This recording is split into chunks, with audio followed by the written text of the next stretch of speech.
Good afternoon and good evening. Welcome to Afton, Wyoming, and welcome to another broadcast of Jackson Hole High School Sports. We're setting up camp here in the heart of Star Valley and renewing an old rivalry involving the Star Valley cheese makers. They now know them as the Braves, and your Jackson Bronx. This should be a good matchup as we begin 3A conference play. Yes, that's what they were called back in the day. Really? Did I know that? I don't think I knew that. Are you sure I knew that? Okay, I knew that.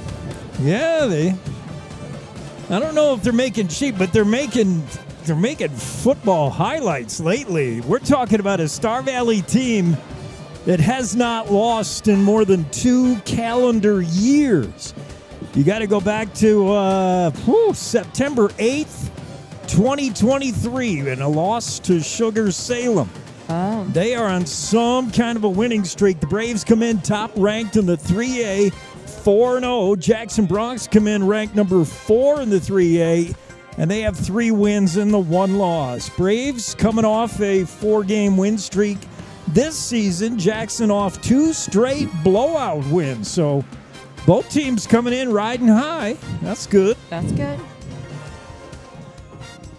Star Valley Braves coached by McKay Young. This is his 10th year in the program, and it's just getting better and better. Keith Johnson is at the helm for the black and orange for the Jackson Bronx. It's Bronx Braves in Afton senior night here in Afton as well. I'm Jake. She's Kimmy. We'll have all the action for you. Let's take one quick pregame break, and we'll let you know some of the keys to the game and some of the players to watch here. It's Jackson Bronx football live on KZ95 of the Jackson Hole Radio Network.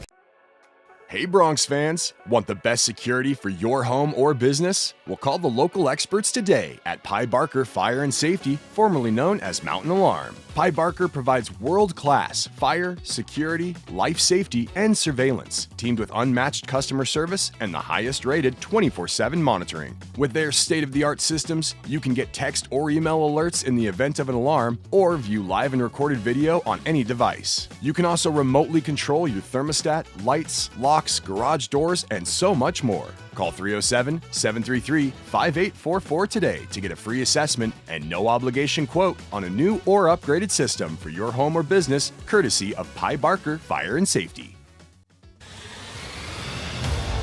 You're watching and listening to live coverage of Jackson Hole High School sports on KZ95.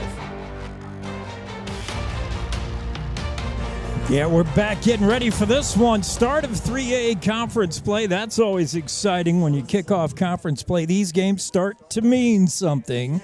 They start to count towards the record, of course. This is going to be a matchup of 2 different teams. Teams on one side of the ball that do things well that the other team doesn't defend well, and vice versa. And so we'll tell you where the Bronx stack up. You're looking at your 2025 Jackson Bronx. Offensively, this is a team ranked kind of middle of the pack, number 6th in offense, averaging 33 points a game. They've been beaten up on some opponents lately. That's why the inflated games, points per game, 312 yards on average so far.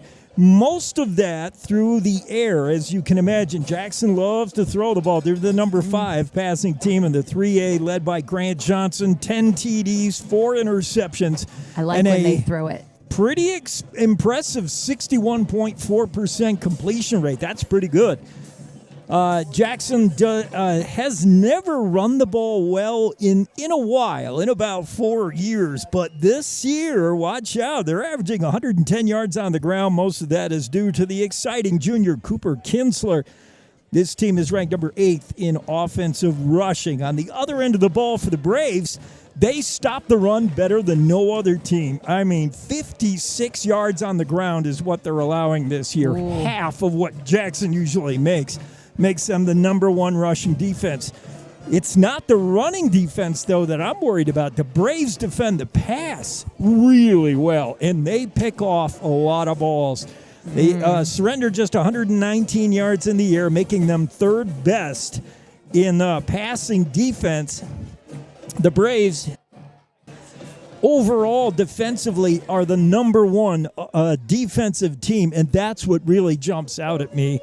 This Star Valley Braves team, not that electric offensively, not that they ever usually are. But it's their defense. Their When defense. You stop the other opponent. Unbelievable. Then, you know.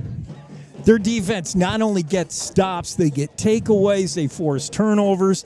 Their defense scores as much as the offense. They're really, really good on defense, and you got to watch it when you're throwing against this team. They play a lot of zone with eyes in the backfield. They watch the quarterback's eyes, and they intercept a ton of passes. They're going to be trouble to throw against. For the Jackson Bronx defensively, Bronx are really stopping the run. The second best team against the run defensively, Jackson Bronx. Whoa, second, nice job. Only to Star Valley, surrendering just 63 yards on the ground. Now, defensively at the pass, that's where the problem lies for Jackson. They're ranked just 11th, 206 yards. They allow on average in the air. That's not good enough. And if Star Valley throws, and they have been throwing a bunch this year, that could be trouble. Star Valley used to love to grind it out on the ground, but not the case with this year's Star Valley Braves. 121 yards on the ground on average. That ranks them 7th for a rushing offense. They'd much rather throw the ball this year behind senior quarterback Phoenix Hovey. Hovey is throwing average 264 yards in the air. He's 14 TDs, 5 interceptions, 60%. Completion rate, number one rated pass offense in the 3A is Star Valley. So, boy, Jackson's got their work cut out for them. Star Valley, number one in a few areas. We'll take a quick break. We'll tell you the players you should be looking at and watching when we come back. It's all part of the Jackson Bronx pregame show on KC95 of the Jackson Hole Radio Network. Hey, moms and dads, you're teaching us stuff every day, even when you don't mean to. Pretty soon, we'll think we know everything, but at least for now, we think you do. But even we know that it's not okay to text and drive, because when you're texting, you're not driving. Pretty soon, we'll be the ones driving, and you're going to want us to be safe. But we're going to remember what you show us more than what you tell us. So put your seatbelt on and turn your cell phone off. Paid for by YDOT. From both Star Valley and Jackson. We're back live. We'll take you down on the field for the presentation of the colors and the national anthem to get this one kicked off. Please join us in honoring our country with the singing of the national anthem, a tribute to the values and spirit that unite us all, performed by the talented and Star Valley's own John Helston. Oh, say, can you see by the dawn's early light what so proudly we hailed at the twilight's last gleaming, whose broad stripes and bright stars through the perilous fight o'er the ramparts we watched were so gallantly streaming, and the rocket's red glare, the bombs bursting in air, gave proof through the night that our flag was still there. Oh, say does that star-spangled banner yet wave o'er the land of the free and the home of the brave? Beautiful rendition by John Helston. All right, we're just about ready to kick it off here in Afton. Age-old rivalry between the Braves and Bronx. Players to watch in crimson for the Star Valley Braves. Their quarterback is pretty good. Phoenix Hovey, the senior. Number 9, he's trouble. Good running back in number 43, Kyan Watson. You also see him on the other side of the ball at middle linebacker. These wide receivers, very talented. Cooper Lancaster and Travis Thompson, sticky hands with that kid. And then Roman Erickson on defense. You've got to find out where he is and get him blocked if you're the Jackson Bronx. The Jackson Bronx are led by their senior quarterback, Grant Johnson. Running back Cooper Kinsler, the junior, is simply a lightning rod. He is fast. He is fast. Wide receivers Jake Simmons, Tyson Kendall, who was also fast. Liam Logan and Thomas King, those are the players to watch tonight. Here's keys to the game as I think we'll see them, Kimmy K. Okay. I think for the Jackson Bronx, they got to make this a track meet, turn this into a track meet. You can't pound for pound stand up to get against Star Valley's size. I think you got to utilize your speed for sure. You've got more speed than Star Valley by an edge. You got to turn this one into a track meet. You got to find ways to get Tyson Kendall and Cooper Kinsler in space and let them do what they do. They are flat-out burners. The other key to the game is kind of getting into the weeds a little detail, but you got to rock Hovey's roll. And by that, I mean do not let their quarterback roll to his right. He loves to do that. He's very good throwing on the move, especially if he rolls to the right. And I think that might be something for Selesnik to stop, or I'm trying to think of what Bronk might come up big, but you cannot let this quarterback roll to his right. They design a lot of plays where the quarterback rolls right intentionally, and he'll throw, and he's good throwing to his right. Don't let him do it. And then finally, take advantage of this Star Valley defense that pursues the ball very well. You've got to catch them over pursuing, and I think that means some misdirection and reverse the field plays. Make it look like a play is going to the right and have it actually go left and vice versa. There's got to be some kind of misdirection in the offense for the Bronx, because the Braves just pursue the ball crazy well. So catch them over pursuing, and maybe. Okay, it's worth trying.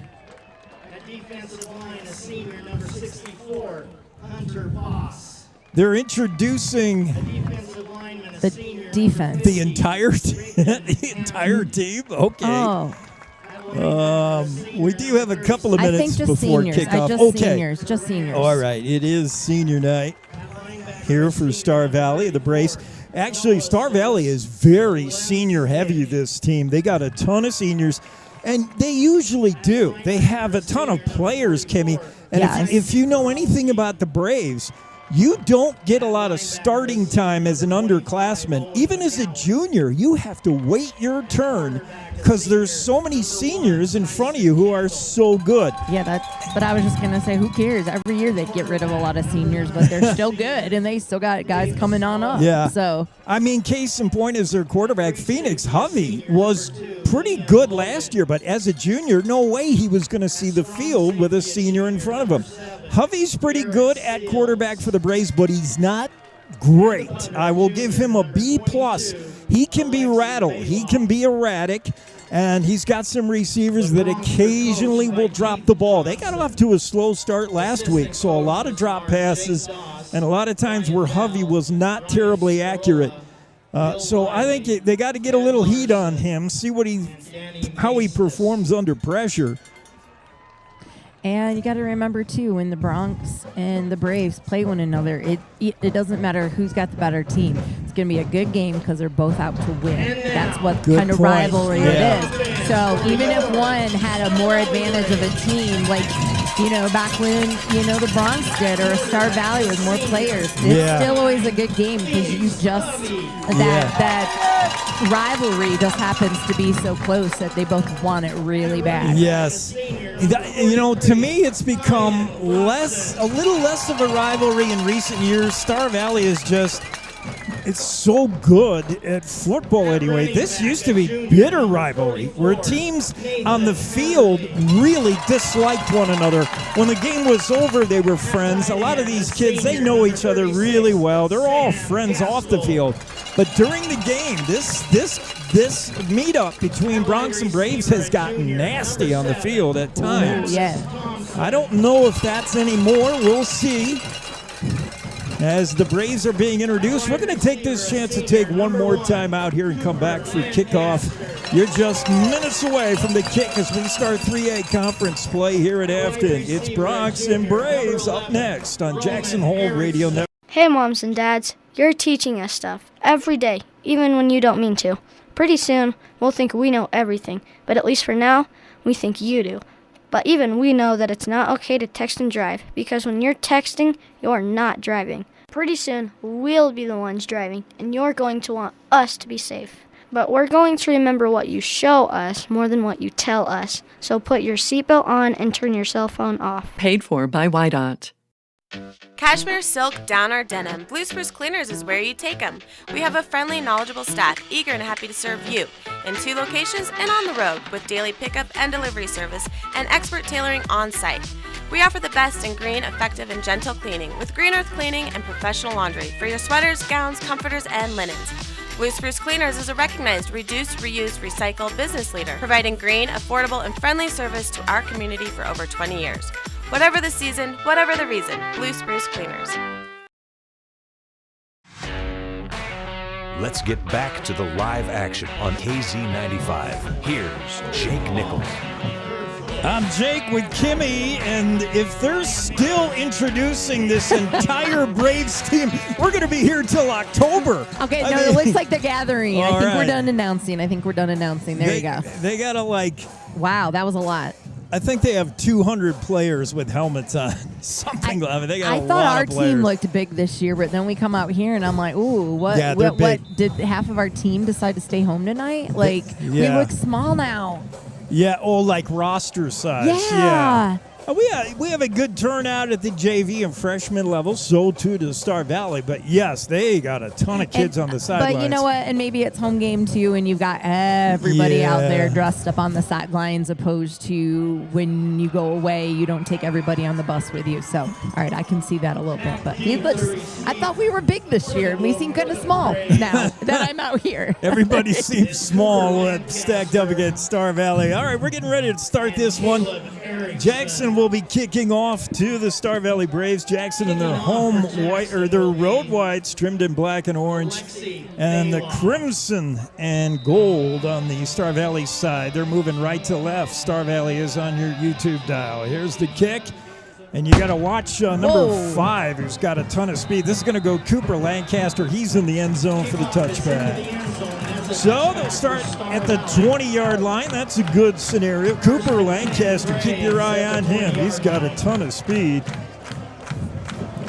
As Star Valley's going to start things. Both these teams feature a number 1 who's got a lot of speed, and they both play wide receivers, so keep your eye on the number 1s. Star Valley will start things off with their quarterback, Phoenix Hovey. In the backfield with him is the usual running back, Kyan Watson. He has most of the carries, and the give is to Watson. Watson still on his feet after it looked like he was down. He's going to pick up a tough earned 4 yards. Wow. And they give him 5 on the play. Watson originally looked like he was stopped after 4, but he just would not go down. 2nd and 5. I've said that Star Valley's been passing a lot this season, way more than the Braves usually do. We'll see if they keep that up. In the shotgun is Hovey. Watson is with him off to his right. Hovey claps for the snap, gets it, wants to throw, fires, and it's dropped. And that has been a problem for Star Valley. Travis Thompson, normally sure-handed, had the ball slip out of his hands. It's 3rd and 5. 3rd down and 4 for the Braves. Nice little quick hitter there. I'll tell you one other thing about the quarterback, number 9, Hovey. When he's not rolling to his right, just straight drop back, he almost always likes to throw to his left, which would be bottom of your screen. Here's Hovey, man in motion, going to give it to Lancaster. Cooper, look out, not a lot of room here, and the Bronx will stop Lancaster short of the first down, well short, and they've got a punt here. You can't risk it. No. So what a defensive What a way to start for the game, Bronx. yeah. Very positive sign. It'll be 4th and 4, and the Braves are not going to risk it. They're going to kick this one off. Jackson sends 2 men deep to return the punt. And Jake Simmons is one of them. What happened? I think timeout, maybe? I believe a timeout. I think. I don't know. Because they're coming off the field. Oh, timeout Jackson. I thought it was timeout Star Valley. Okay, there you go. Jackson Bronx with a timeout. It's a good time to remind you that at Jackson Hole Ford, you should put Dusty, the general sales manager, to work.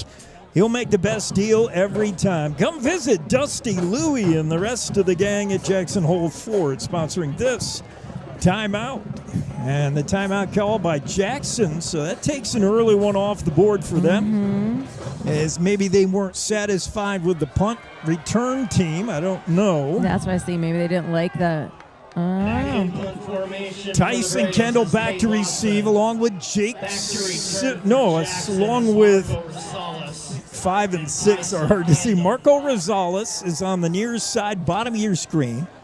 Far side, top of your screen is Kendall, both standing at their own 35-yard line. Snap is low, hits the ground, but a good job handling it. And there's the punt. And it's going to be a fair catch at the 40.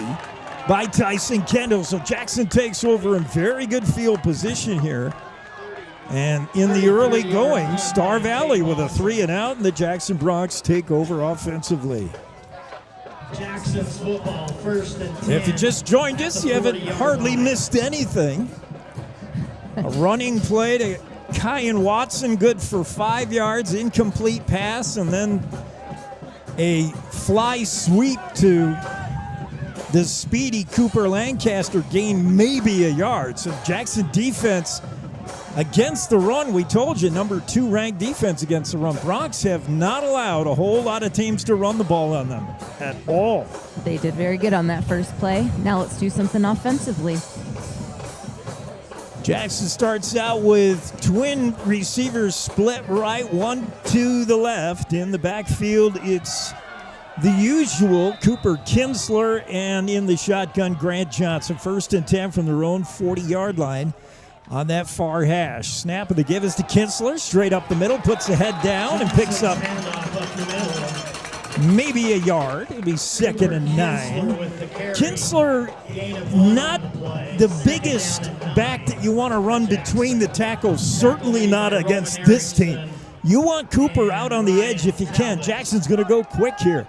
Johnson puts a man in motion, wants to throw. Grant fires, got a man. Jake Simmons caught, and he's hit immediately short of the first down. It'll bring up 3rd and about 3. And a good quick pass to Simmons. Call it a 3rd and a long 2. Ball at the 48-yard line. Johnson in the shotgun again. He wants to throw again. Has time. Now rolls to his right. Fires. Got a man. Caught. Missed tackle. And right there at the first down marker is Cooper Kinsler out of the backfield. Kinsler just missed getting pancaked right away as soon as he caught that ball. But then he was able to get the first down after the catch. Barely. Ball in Star Valley territory at the 49. Grant Johnson thinks he got somebody to move. He did. I saw that flag go up and the player. It was number 0, it looks like. All right, that's Elia Metatatia. And Metatatia, the Samoan giant. Nice. He's a big kid. Metatatia, the senior, 6'3", 230. Yeah, we saw him in the parking lot. He's huge. He's gigantic. He got out of his pickup truck, and you could see the shock, his shocks on the truck. We're breathing a sigh of relief. They're like, thank God he got out. There's 1st and 5 for the Bronx. 2 men in motion. I didn't think you can do that at the same time unless it's Canadian football. Maybe I'm wrong. Here's the snap to Grant Johnson. Fake handoff. Going to throw. Got a man. It's caught by Thomas King. He picks up maybe 3. It'll bring up a manageable 2nd and 2. Pickup of 1 on the play. 2nd and 3, let's call it. Ball is at the Braves 42. Jackson is going quickly here. I don't know Star Valley has faced a team that runs this up-tempo. Johnson to throw. Out of the backfield is Cooper Kinsler. Kinsler hauls it in. He dodges 1 tackle. He's out of bounds with a first down at the Star Valley Brave 35. So move the sticks again. That's a Jackson first down. How about this? Jackson Bronx. Let's keep moving. Coming right off the bus and putting a little scare into Star Valley. This crowd's gotten quiet. Nothing like quieting the hometown crowd than a first possession drive here. 1st and 10. Fresh set of downs for Grant Johnson. 2 receivers right, 1 to the left, and again jumping off sides. Yeah, they did. Here's the Star Valley Braves. This time Grant Johnson with a hard count gets Will Linford to jump. And Linford wasn't the only one. 2 Star Valley Braves actually jumped off. Nice job. 5 for the Bronx. Whatever kind of count he's doing out there, if it's working, keep doing it. He does a combination of hand clap, and then he will bark a hard count. He's good at that, Johnson. And he gets a free 5 there. Every yard adds up. I mean, 1st and 5 sounds good to me at the Star Valley 31. Ball on the near hash here. Johnson with Cooper Kinsler in the backfield with him. Kinsler in motion. Johnson throws wide open. Jake Simmons, he's got it down to the Star Valley 20-yard line, and another first down for the Bronx. 15-yard gain and a Jackson first down. Take a look at the replay. Oh, and I might have done something wrong on that. All right, it was not me. Thank you very much.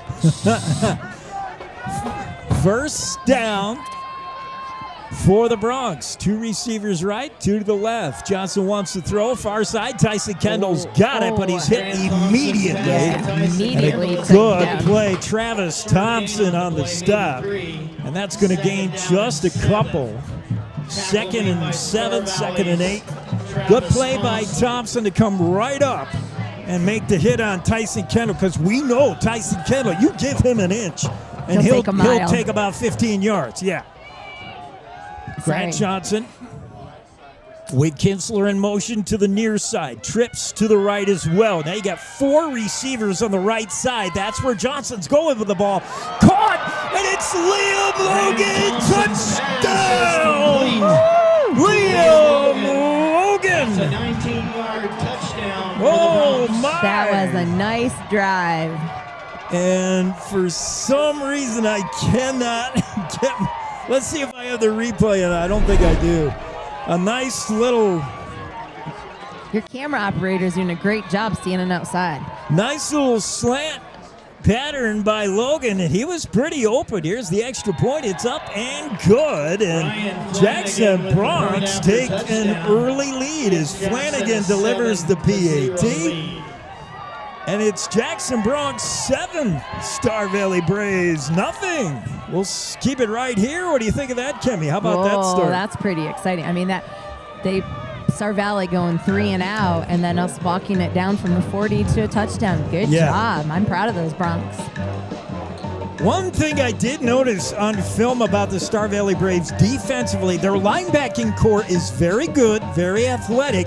In pass situations, they drop very deep, which means if you want to throw deep, those medium to intermediate to long-range passes, if you're Grant Johnson, you got to throw up and over linebackers, which is difficult. What Jackson has done early is use that buffer in front of the linebackers. The Braves linebackers drop so deep and they play soft zone that Grant Johnson is just taking it. He said, if you want to give me a 6-yard completion, that's fine. I'll take it. And I'll see if my guy can then run for more. And it's working so far. Watch the Braves if they'll adjust. So Jackson up 7-0 early. And they'll kick off. It'll be Flanagan doing the duties.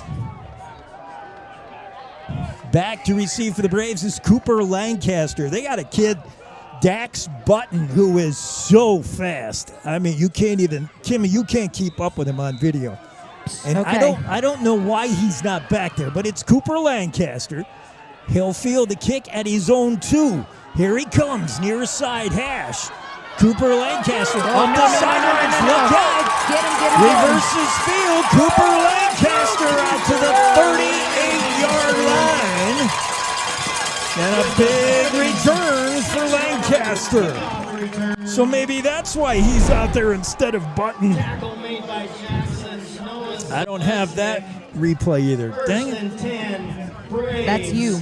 I know. at the 38-yard line. That's you. I'm trying.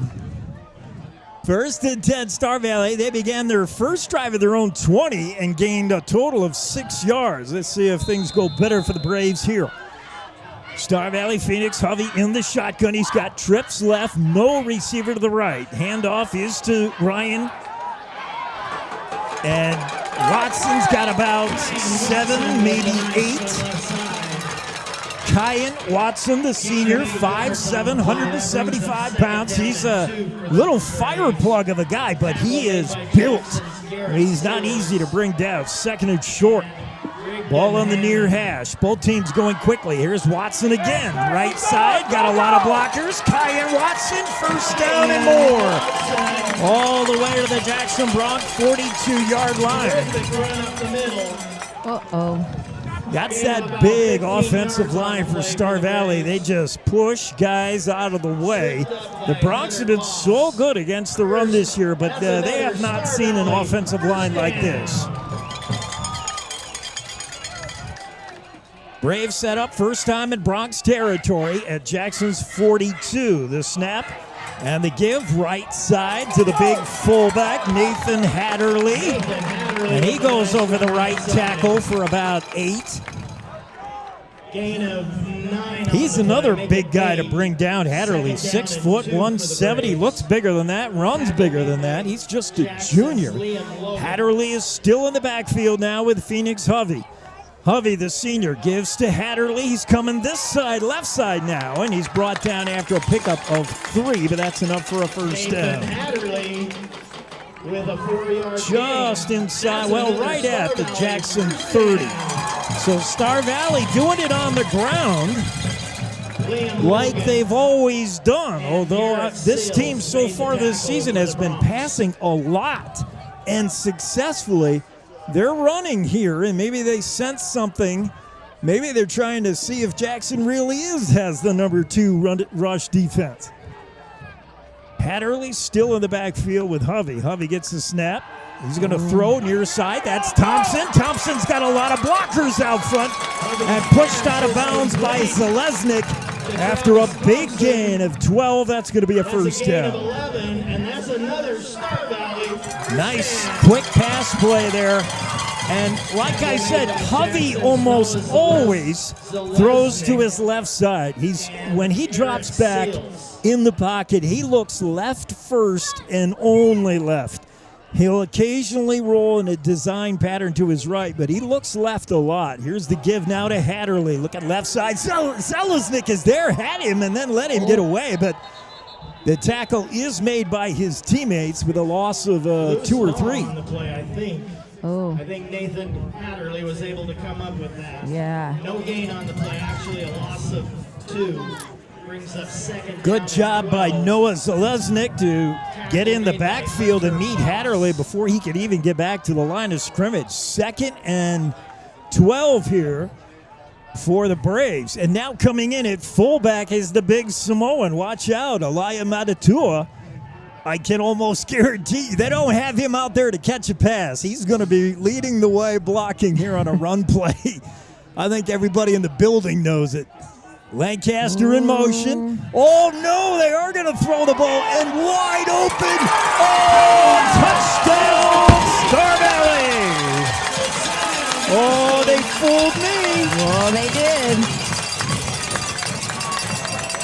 That's Sam Gaskell on the touchdown catch, and 1-yard touchdown pass. I think everybody thought run, especially with Metatua in there. Oh boy, and we depending on this PAT, are going to be knotted up. Snap good, hold good, and the kick is through. And we're tied. Wow. Jackson 7. So with the score, Jackson 7, Star Valley 7. We'll take a quick break. We'll be right back with more on the Jackson Hole Radio Sports Network. The fastest internet in Jackson is coming your way. For a limited time, Silverlight Fiber Network is constructing fiber internet to homes in Jackson for free. Pick between 4 internet providers and swap at any time. See if you're in Silverlight's current area and check out which neighborhood is next at silverlight-fiber.com. Silverlight-fiber.com. This is KZ95 with live exciting coverage of start the Jackson Bronx. To this one, 7-7, and we are, boy, I haven't even looked at the clock yet, 3:18 to play in the opening frame. Tied at 7. Jackson offense on their first possession on a methodical multi-play drive filled with mostly passes, stuck it in the end zone. Star Valley went 3 and out, and then on their second possession managed to pop it in on a pass play. Here's the kick to, look, Cooper Kinsler with a run back outside the 30 to about the 33. Good return by Cooper Kinsler. We told you he is so fast. Star Valley just, I know coming into the game, the Braves were worried about the speed of number 4, Cooper Kinsler. As they should be. I would be. Well, he can run by you in a quick minute. Well, I can't run very fast, so he can definitely beat me. But he could run by your forerunner quick. But he's very fast. Especially as slow as I'm supposed to drive. He is the Du Bois transfer, and he's looked awful good. 1st and 10 from the 32. Jackson sets up on their second possession. The touchdown last time. Kinsler in motion to the bottom of your screen. The snap to Johnson. Flushed out of the pocket, throws, caught, but not much there. A pickup of 3 on the forward progress. It's caught by Thomas King, and it's to the 35-yard line. It'll bring up 2nd and 7. That's not bad considering the pressure Johnson was under. Yeah. Bronx will set it up again quickly. 2 receivers to the right, 1 to the left, 2 men in the backfield. This is Kinsler. Kinsler coming near side, and he's dropped down and behind the line of scrimmage. It's Roman Erickson. He leads the team in tackles, and you saw why there. Erickson getting into the backfield and bringing down Kinsler.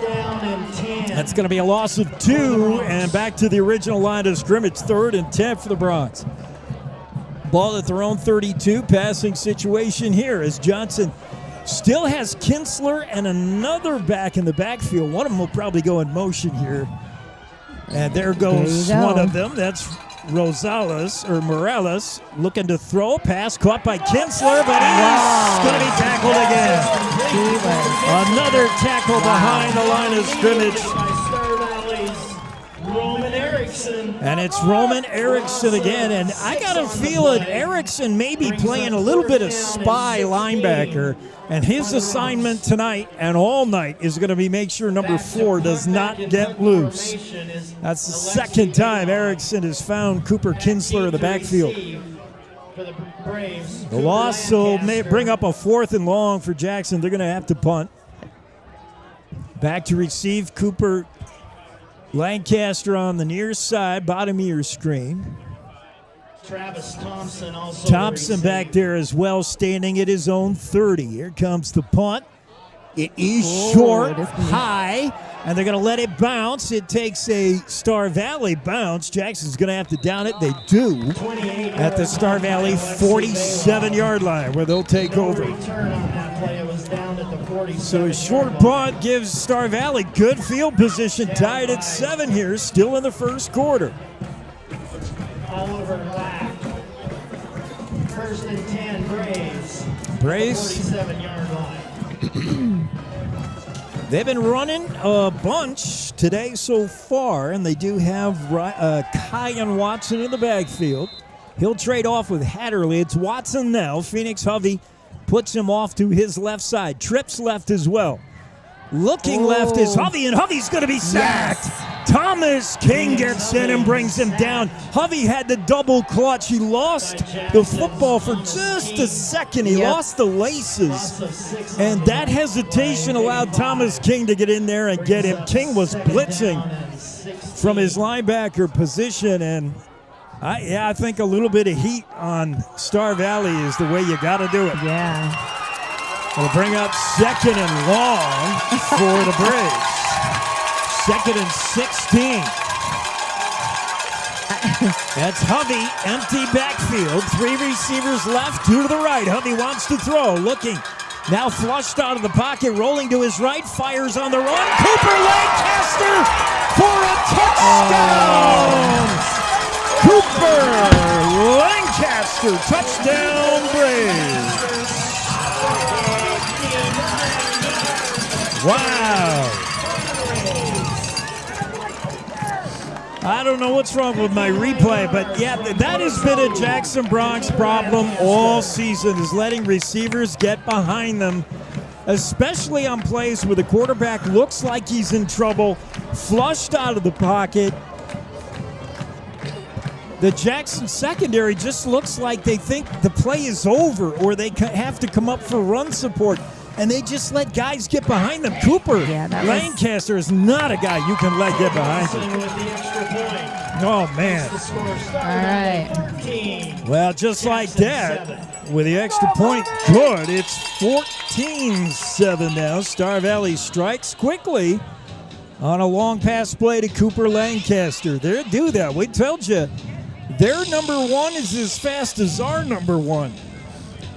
Yep, you did say that. Lancaster got deep. What did I also say? You cannot let Phoenix Hovey roll to his right. Yep. He's very good at throwing on the run when he's rolling right. Very good. And you saw it there. Deadly combination. Hovey rolling right and Cooper Lancaster waving his arm down the sideline. That should strike fear in your heart if you're a Bronc. Star Valley sets up the kick, back to receiver Jackson. It's going to be Rosales on the near side, bottom of your screen. Cooper Kinsler far side at the other hash. Both standing at their own 5.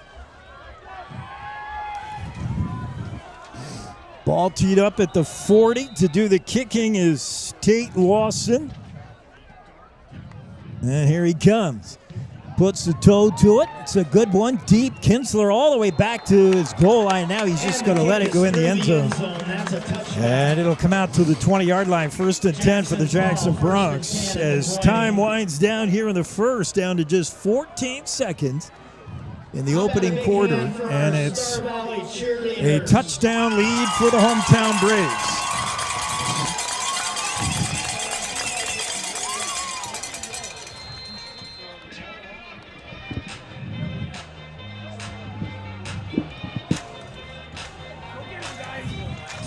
Jackson will take over. 1st and 10 at their own 20-yard line. Grant Johnson calling the signals in the shotgun. Wants to throw quickly. Wide receiver bubbles screen. Jake Simmons picks up 5 and out to the 25. On the tackle is Dylan Hershey, the senior, 5'11", 185-pound defensive back. So 2nd and 5. Jackson going quickly here, but that's going to be the end of the first quarter. So with a break in the action, we'll take it as well. After 1 here at Afton, it's Star Valley 14. Jackson. Hey Bronx fans, want the best security for your home or business? Well, call the local experts today at Pye Barker Fire and Safety, formerly known as Mountain Alarm. Pye Barker provides world-class fire, security, life safety, and surveillance, teamed with unmatched customer service and the highest-rated 24/7 monitoring. With their state-of-the-art systems, you can get text or email alerts in the event of an alarm or view live and recorded video on any device. You can also remotely control your thermostat, lights, locks, garage doors, and so much more. Call 307-733-5844 today to get a free assessment and no obligation quote on a new or upgraded system for your home or business, courtesy of Pye Barker Fire and Safety. Here's your voice of the Jackson Bronx, Jake Nichols on KZ95. All right, back to it here at Star Valley High School in Afton. The Crimson, the hometown Crimson and Gold team leads it 14-7. Jackson with the ball. 2nd and 5. Coming the other way now. Simmons catches another pass. And this time cannot get out of the hands of Roman Erickson. He picks up 2, but they needed 5. It'll be 3rd and 3 for the Bronx. That's 2 straight quick passes to Simmons. And just like in the first quarter, Jackson Bronx, Grant Johnson, they see a little bit of a soft zone in front of the linebackers. Kinsler went in motion and Johnson clapped. They were trying to get another free 5 out of the Braves, who have jumped twice, but not that time. Johnson, the snap, wants to throw, has time, zings one. Jake Simmons again, his 3rd straight catch, and that's a first down out to the 32-yard line. So right now, Jackson Bronx, as they did on that first possession, just nickeling and diming their way down the field. As long as you don't make mistakes and you stay ahead of the sticks, penalties, and turnovers, you can do that. And I don't mind keeping that Star Valley offense off the field either with these slow drives. Well, that would be nice, yeah. Wear out the defense. 1st and 10 for the Bronx at their own 31. Here's a handoff to Kinsler. He dodges 1 tackle, 2 tackles, gets the edge, and is knocked out of bounds at the 40. But Kinsler evaded 2 tacklers, including Dylan Hershey. Kinsler just so fast, and they're going to give him the first down. They're saying he got out a little farther than I thought, to the 42. Oh, they gave us first down. 1st and 10, Bronx will go again. Kinsler out of the backfield, gets the swing pass, looking for room, and there just isn't any. And he's going to lose 2 on that play. A loss of 2 yards on the swing pass. Star Valley spread that one out pretty good. They did not let Kinsler get the edge on that far side. Ball at the far hash now, 2nd and 12. Ball at Jackson's own 40. They've got to get to the Star Valley 48. 2 receivers to the left.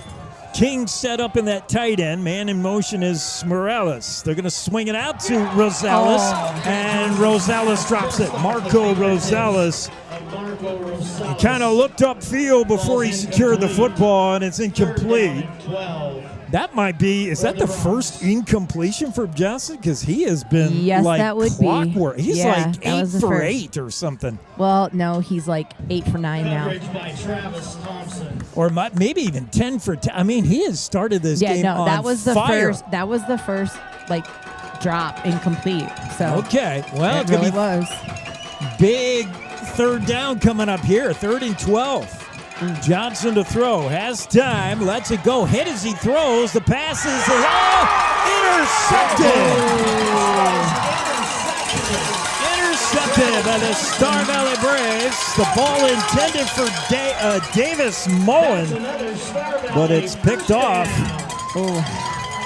And it looked like Travis Thompson. Yeah, ball just a little bit underthrown. Mullen did what he could to try to knock it down, but he couldn't. I mean, it ends up being similar to a punt on the interception. It was 3rd and 12, so you almost don't mind that if you're going to throw a pick. That's the way to do it. Pushed him out farther, yeah. Star Valley with the ball at their own 30. They set up in a bunch package here. Looked like they're going to run, but I hesitate to say that. They're going to throw. Pass to Hatterley out of the backfield. Caught. He's got 5, 10, 11 yards on the play for a first down. That's a 12-yard gain. There to meet Hatterley right away was his number 44 counterpart, Jackson Darren, but Darren could not bring him down by himself. And he needed help from Leon Logan on the stop, but not before Hatterley picks up 11 and a first down to the Star Valley 41. Ball on that far hash. We are in the 2nd quarter. Let me update that. 14-7 Braves. Snap to Phoenix Hovey. He's got a man. Caught. Look out. Cooper Lancaster. Cooper Lancaster down the right sidelines, and it was only Jackson's Garrett Seals that was able to catch him. Cooper Lancaster very fast. And what looked like an innocent little pass into the flat, Cooper Lancaster turned into a big gainer. Lancaster all the way down to the Jackson 18-yard line, where the Braves will take over 1st and 10. They get Kyan Watson and Hatterley both in the backfield. Up under center is Hovey. Hovey, the snap, gives to Watson. No.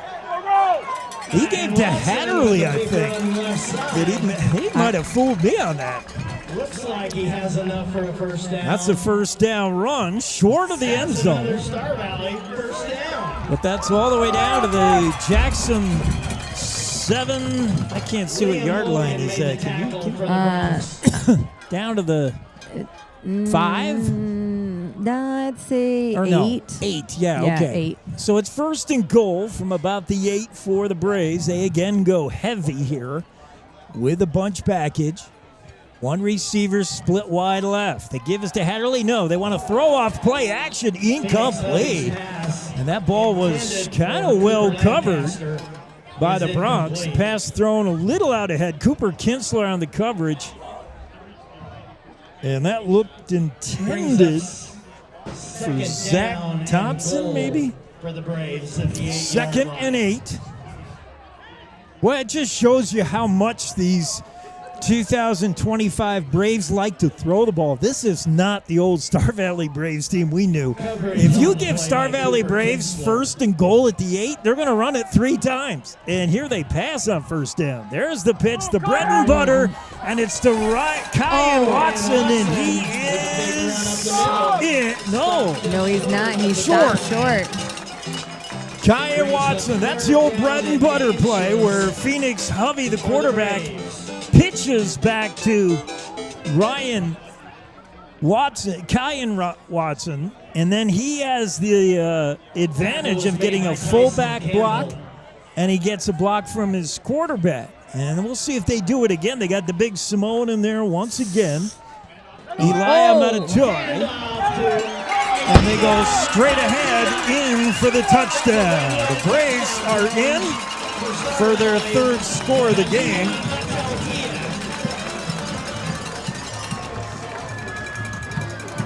And that's going to make it 20-7, and we'll check the PAT here. So the big play was the Cooper Lancaster pass. Lancaster is the holder on this kick as they'll try to put the extra point through. Star Valley Braves, after a slow start, have scored on their last 3 possessions. The point after is good. And it's the Braves, 21, the Bronx, 7. We'll be back after this from Afton, Wyoming. You're enjoying Bronx football on KZ95 of the Jackson Hole Radio. Hey, moms and dads, you're teaching us stuff every day, even when you don't mean to.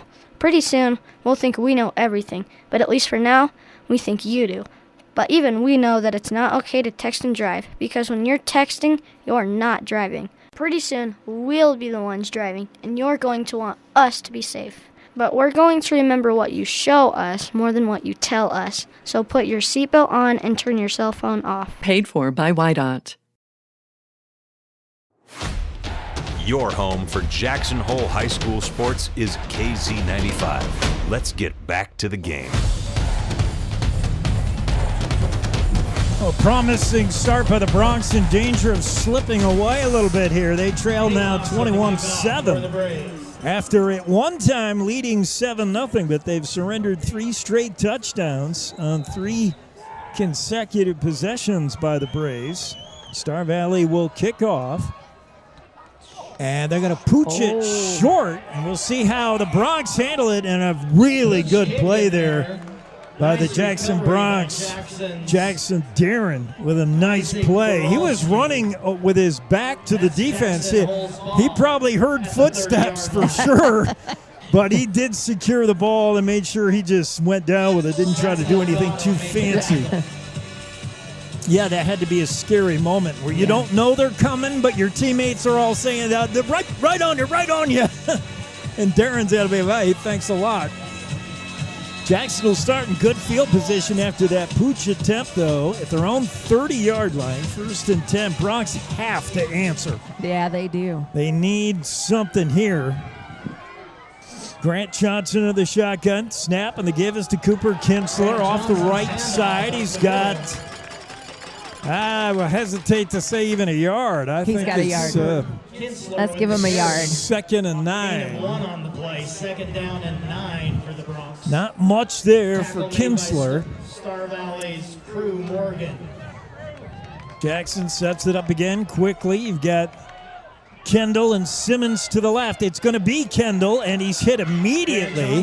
He will fight for a few extra yards, but well short of the first down, out to the 36. He's going to be short of the sticks.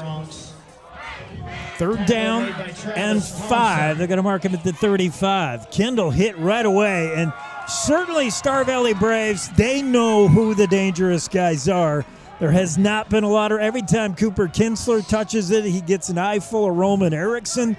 And there's been really tight coverage on Tyson Kendall. To throw is Johnson, fires far side, got a man caught. First down is Thomas King with a 7-yard strike to the 42. And Jackson's been doing that tonight.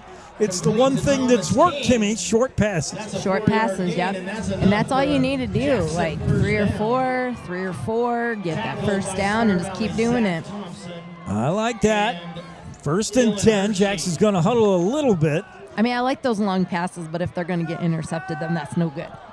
Ball at the Bronx 43. Fresh set of downs. Johnson.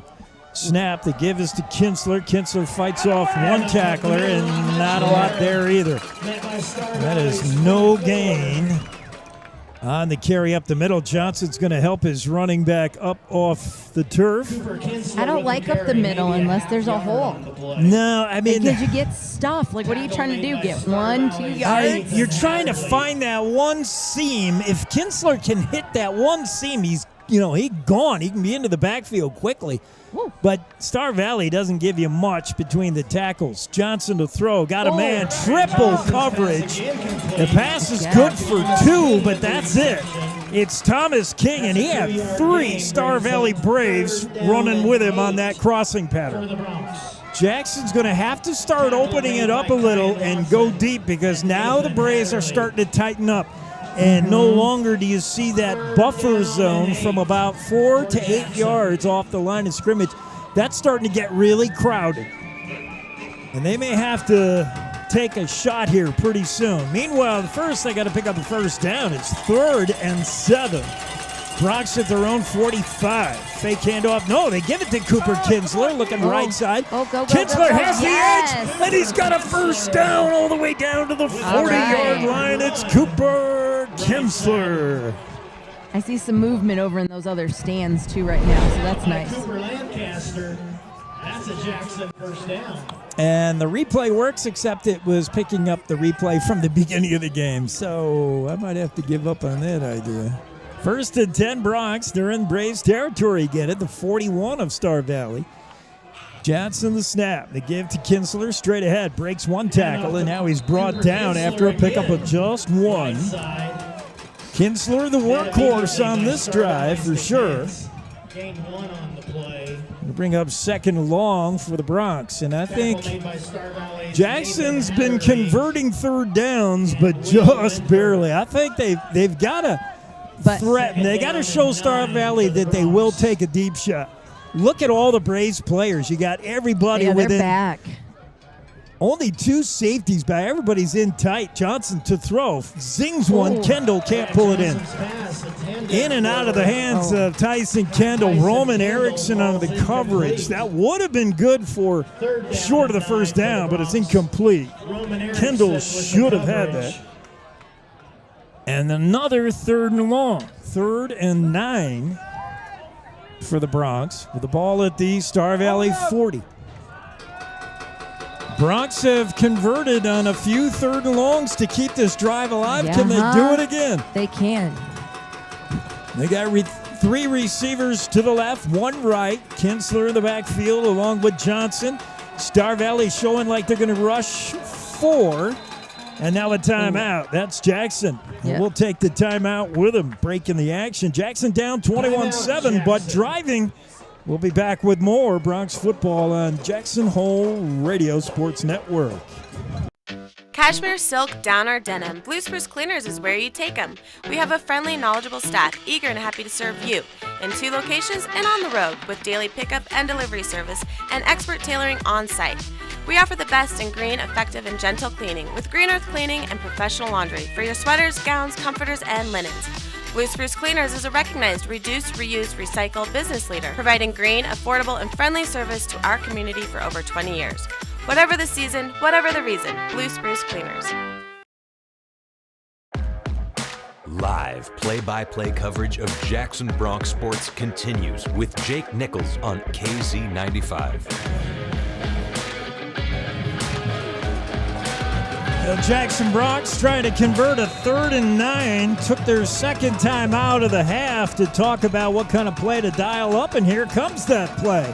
Johnson wants to throw, looking for Kendall, and it was almost picked off.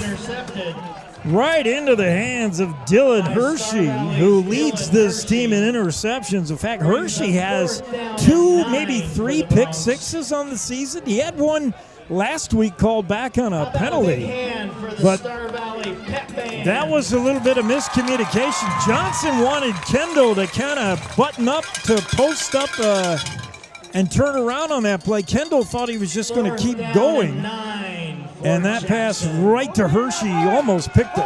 4th and 9, Jackson's going with a ball on the Star Valley 40. Yeah, you might as well.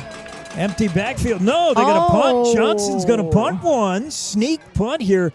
And that's going to pin the Braves all the way back to their own 4-yard line. That was nice. Jackson has done that at least once before this season. We've seen that, Kimmy. Sneaky little play. I mean, you do pin Star Valley back. You got 3:09 to go in the half with 1 timeout in your pocket. So if this pooch punt is to work, you need to stop here quickly. Yep. Oh, yeah, absolutely. Braves will start in the shadow of their own goalpost, 4-yard line. They're going to go bunch package, and they give straight ahead and across the 10 to about the 10. With a nice run up the Pick up 6, Kyan Watson. It'll be 2nd and 4. A good run. Star Valley is more than happy to go heavy personnel here as they just pound the rock. Here's Watson again. Not a lot there, and flags fly from the Jackson backfield. That's not Jackson good. Secondary. It would have been good for a yard or 2, but let's see what the laundry says as we get the call from the head referee. It's going to be holding on the Braves. Oh, all right. Jackson will take it. That'll walk Star Valley back. So what would have been 3rd and 2 is now going to be 2nd and 9, I'm guessing. That is something like that. Oh, it's a half the distance, right? Here's 2nd and 9. 2nd and 9. 2:45 to go in the first. Star Valley up 21-7. Snap, and the give is to, no, they're going to play action pass, throw to Hatterley, and he is dumped. Pass is incomplete, and what a hit from Tyson Kendall as Hatterley went head over heels in the hit from Kendall. Hatterley was not going to catch the ball anyway. Woo, what a hit from Kendall. But if he would have gotten the ball, that would have been, he would have been flattened, so he wouldn't have gotten anywhere. Yeah, I think Hatterley didn't want that ball. He heard Kendall coming. And it's incomplete. 3rd and 9 now. Big play of the half.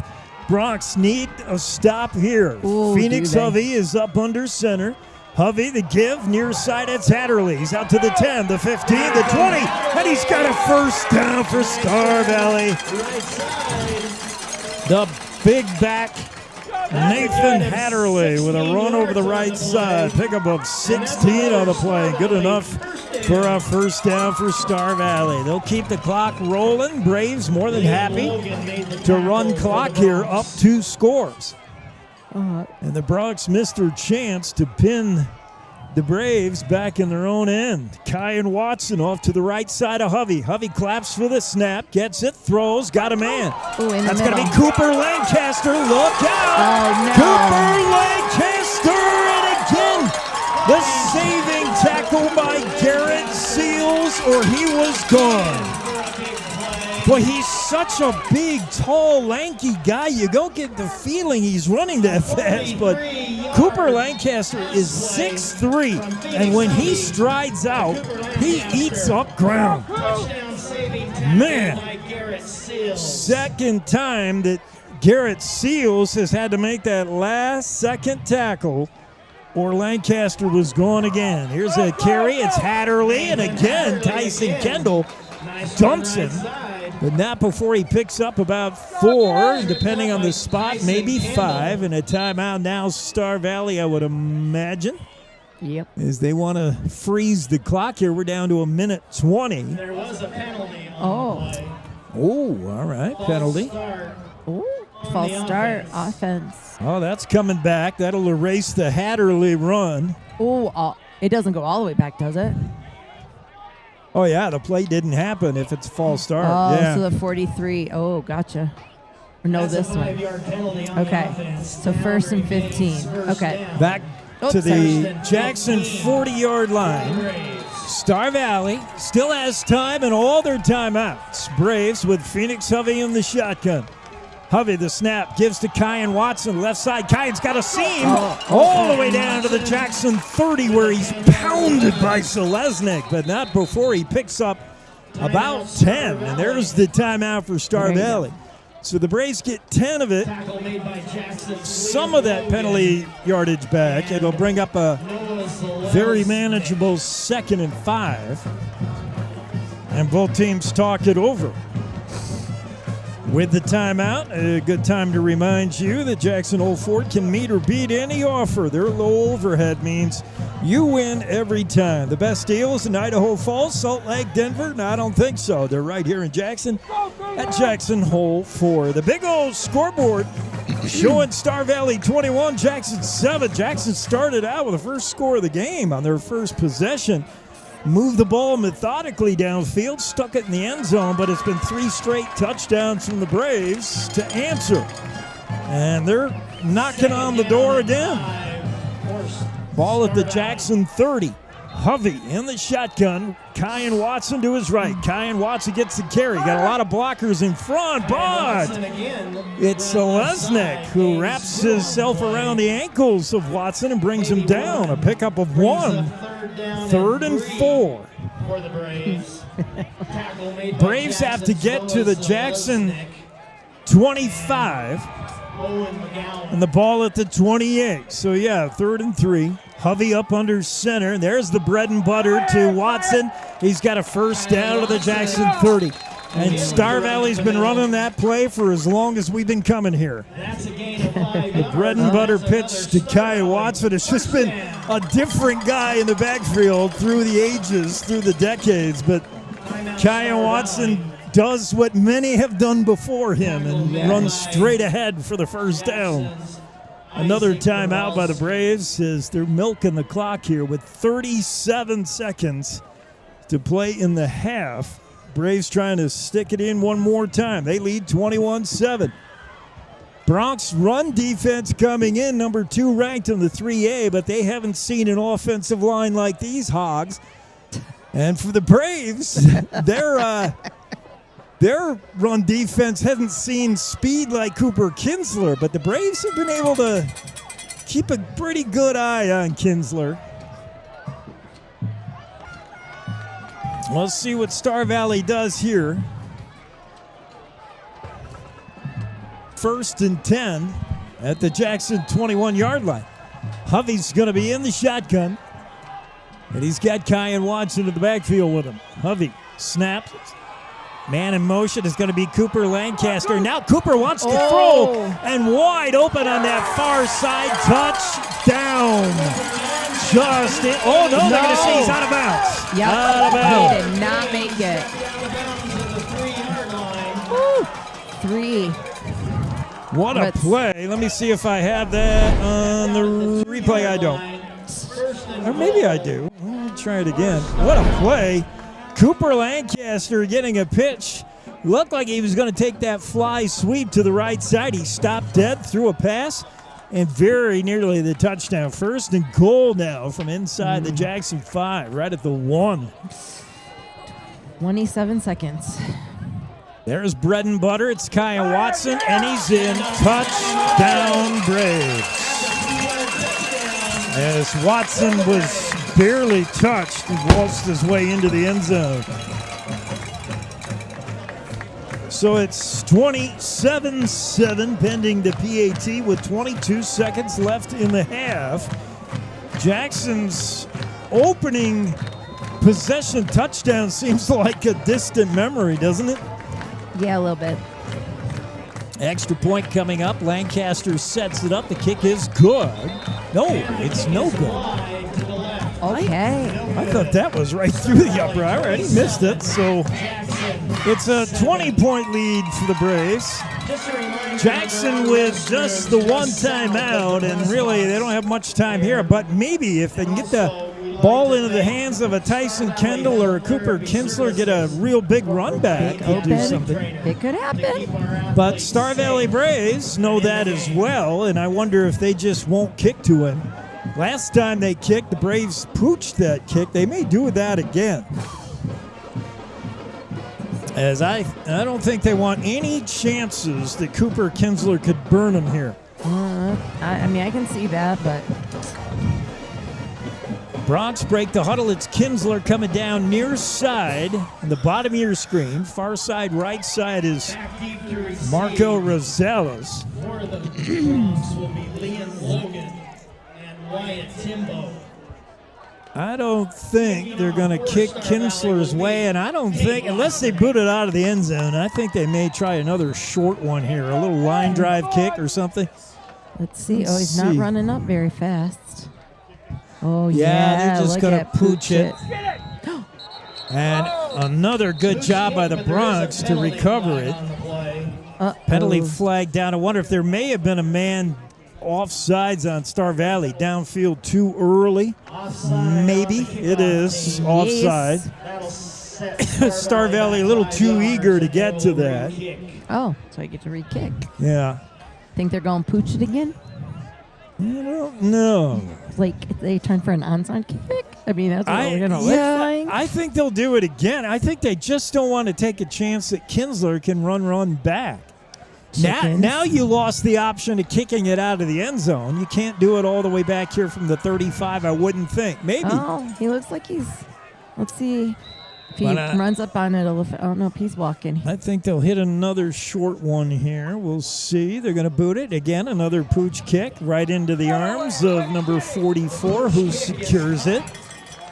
Nice play by Jackson Darren. That's the second time Darren has had to make a good play on a pooch kick. If you do not field that ball and you let Star Valley get it, that's their ball.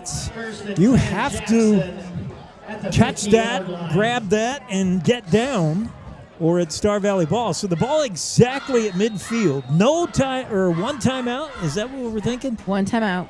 Both teams have one timeout. Yeah. With 21 seconds. So you could do something here. Might be time for a trick play. Saw a really good trick play from Jackson last week on film against Bear Lake. I wonder if they try something like that. They did not? Yeah. What do you got to lose right now? 21 seconds. Kinsler in motion. Johnson to throw. Gets one off. Caught. Gain of about 9. Just short of the first down. On the catch, Liam Logan. It'll bring up 2nd and 1, and Jackson's got to burn their last time out, and they do with 13.8 seconds left. You got time to take 2 shots at the end zone here? Yeah, why not? Yeah, why not? I mean, why not? Go for it. Now, you could just throw one deep, or you could set up a kind of wide receiver bubble screen to Tyson Kendall, utilize his speed.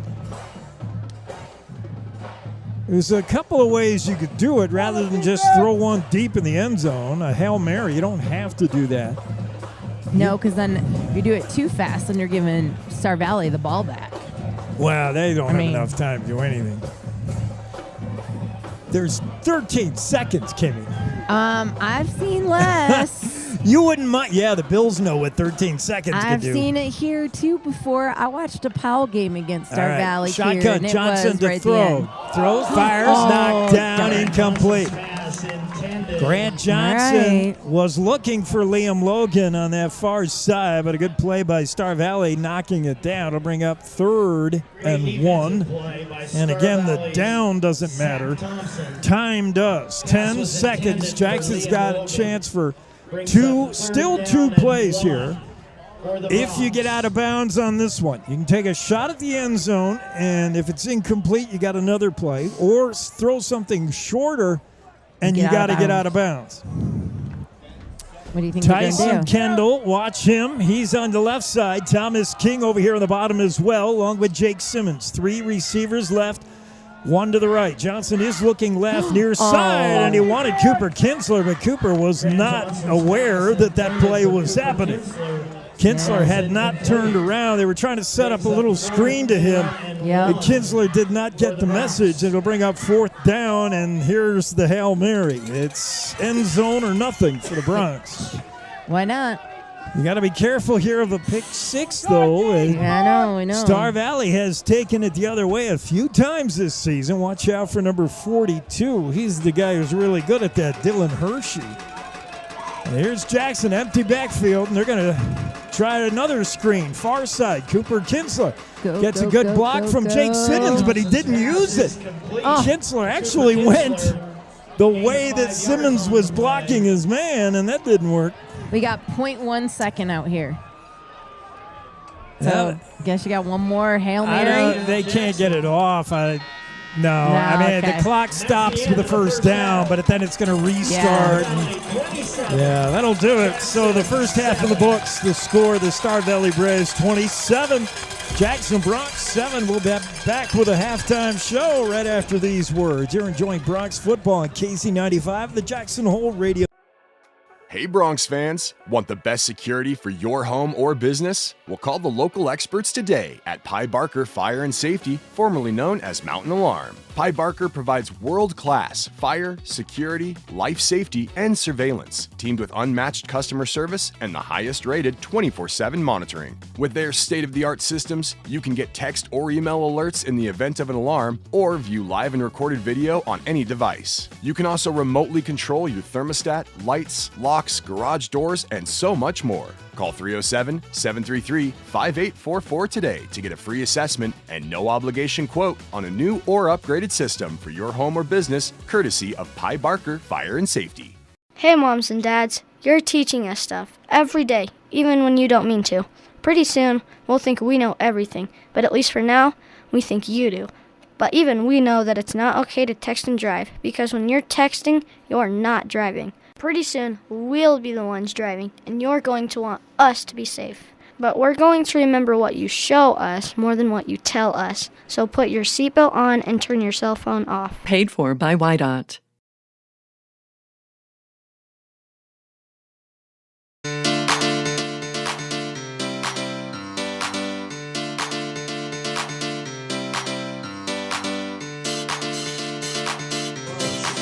All right, Kimmy K, it's halftime here at Afton, Wyoming. Star Valley Braves 27, Jackson Bronx 7. This one started with a Jackson Bronx touchdown, their very first possession.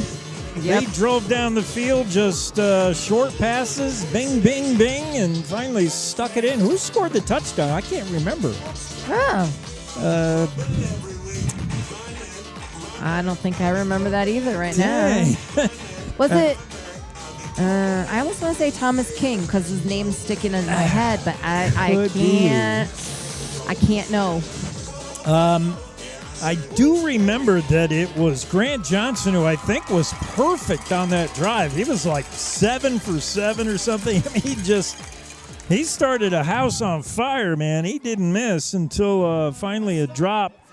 He's still been very good. The one pick, but that was more like a punt as he just let one rip. And I think Jackson's got to do more of that, even at the risk of throwing interceptions. They've got to stretch this field because Star Valley began the game in kind of a soft zone. They were giving Jackson some of that short yardage passing game, but then they tightened up, and I think Jackson's reaction has to be to go ahead and take shots, try to get downfield over the top of them.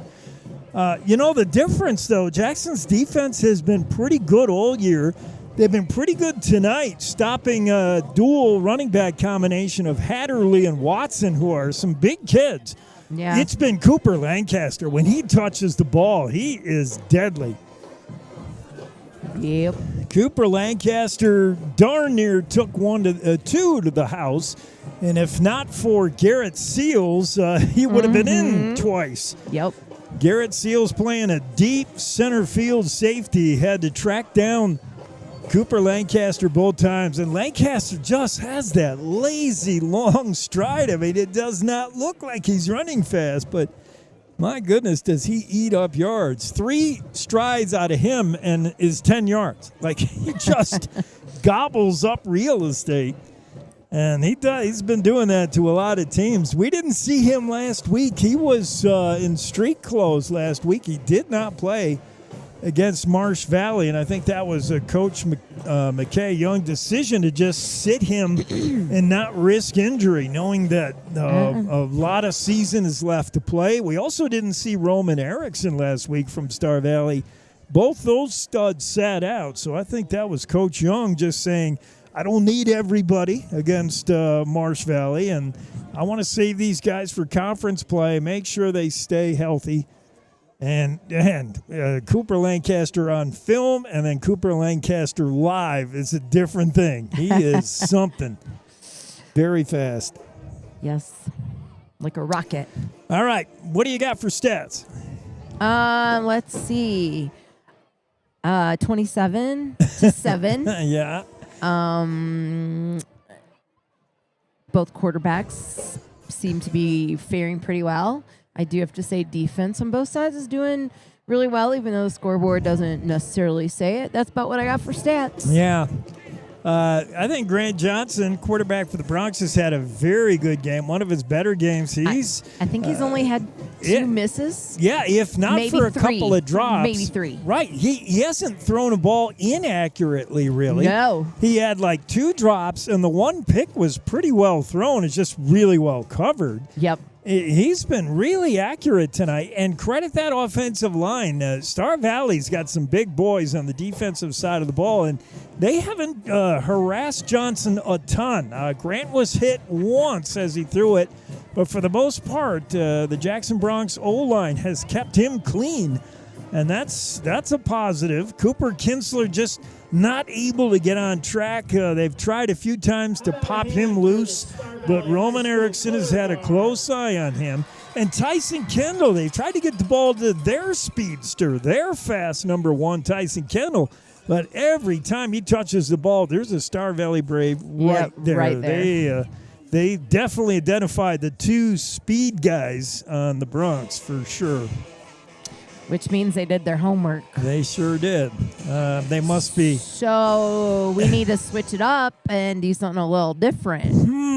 I wonder. I'm just saying, because there are a couple other players out there that could probably get the ball. Might not be as fast, but pretty close. Well, they have involved Jake Simmons in the pass game. He's caught maybe 4 or 5 balls in the short passing game. We've seen Thomas King involved as well, Liam Logan a little bit. Yep. So Grant Johnson spreading it out a little. I think you do have to threaten to take that shot. If it's not there, then air it. But, air mail it. But you've got to at least make the Braves think you will. And you send Tyson Kendall on a go route down the sidelines. If you got one-on-one coverage and you're Johnson, try it. If you got double coverage, if the safety helps, throw it away. But at least let the Braves know you will take some shots downfield, because they're starting to creep up and really stack the box. And that makes running difficult for Cooper, and it makes that short passing game difficult if they just commit 8, 9, 10 players to the box and they just pack the line of scrimmage. I think you got to show the Braves you're willing to take some shots. It's a little riskier, but you're down 3 scores here. So 27-7. We'll take a look at the out-of-town scoreboard when we come back. More on the halftime show from Afton, Wyoming. Star Valley 27, Jackson 7 at the half. We're Jackson Hole Radio Sports. Cashmere, silk, down, or denim, Blue Spruce Cleaners is where you take them. We have a friendly, knowledgeable staff eager and happy to serve you in 2 locations and on the road with daily pickup and delivery service and expert tailoring on site. We offer the best in green, effective, and gentle cleaning with Green Earth Cleaning and professional laundry for your sweaters, gowns, comforters, and linens. Blue Spruce Cleaners is a recognized reduce, reuse, recycle business leader, providing green, affordable, and friendly service to our community for over 20 years. Whatever the season, whatever the reason, Blue Spruce Cleaners. The fastest internet in Jackson is coming your way. For a limited time, Silverlight Fiber Network is constructing fiber internet to homes in Jackson for free. Pick between 4 internet providers and swap at any time. See if you're in Silverlight's current area and check out which neighborhood is next at silverlight-fiber.com. Silverlight-fiber.com.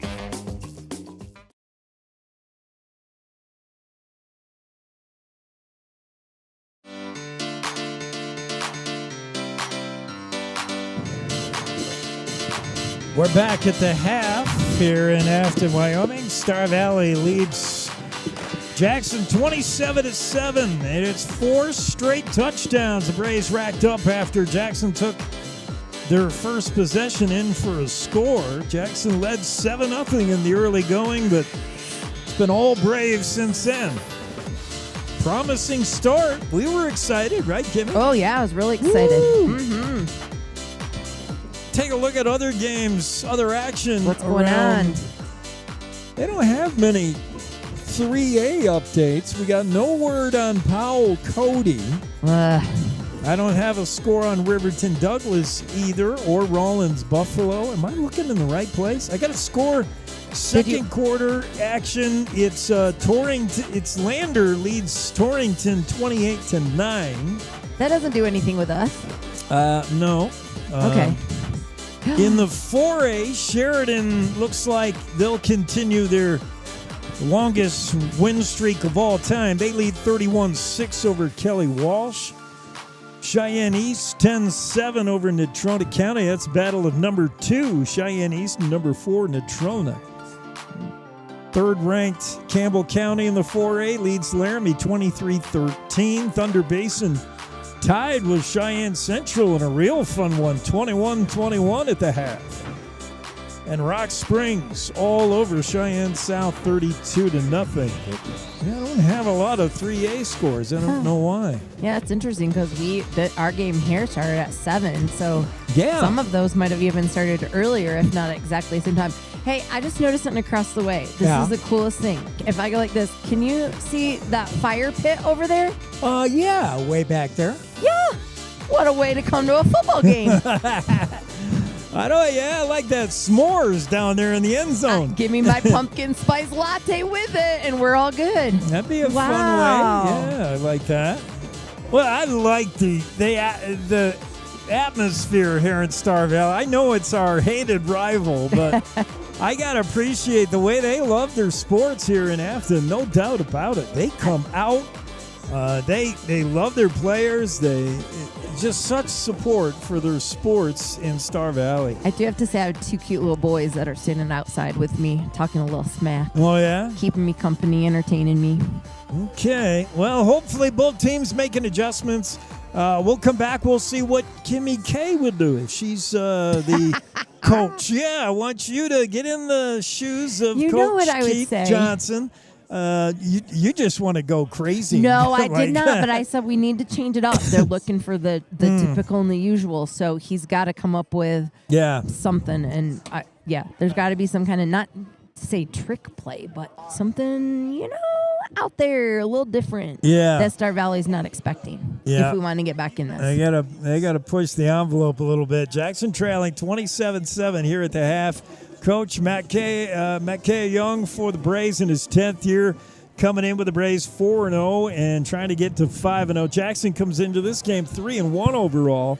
ranked 4th in the 3A under head coach Keith Johnson. Both coaches headed to the locker room, going to talk it over with their kids, make changes, tweaks, maybe.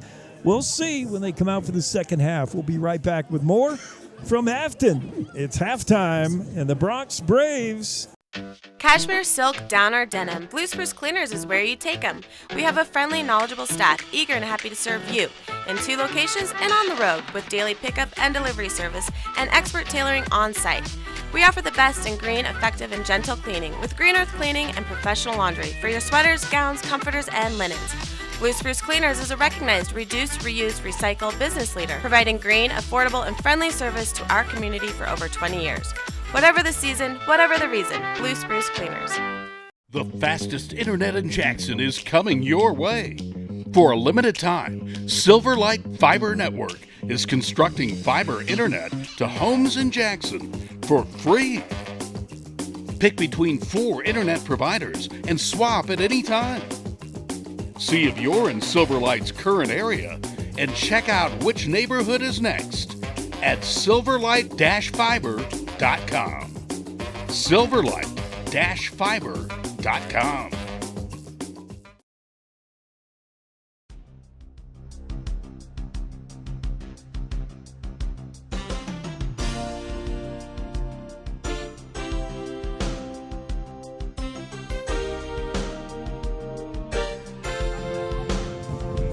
We're back here at halftime. Jackson Bronx are back out on the field in their road whites trimmed in black and orange.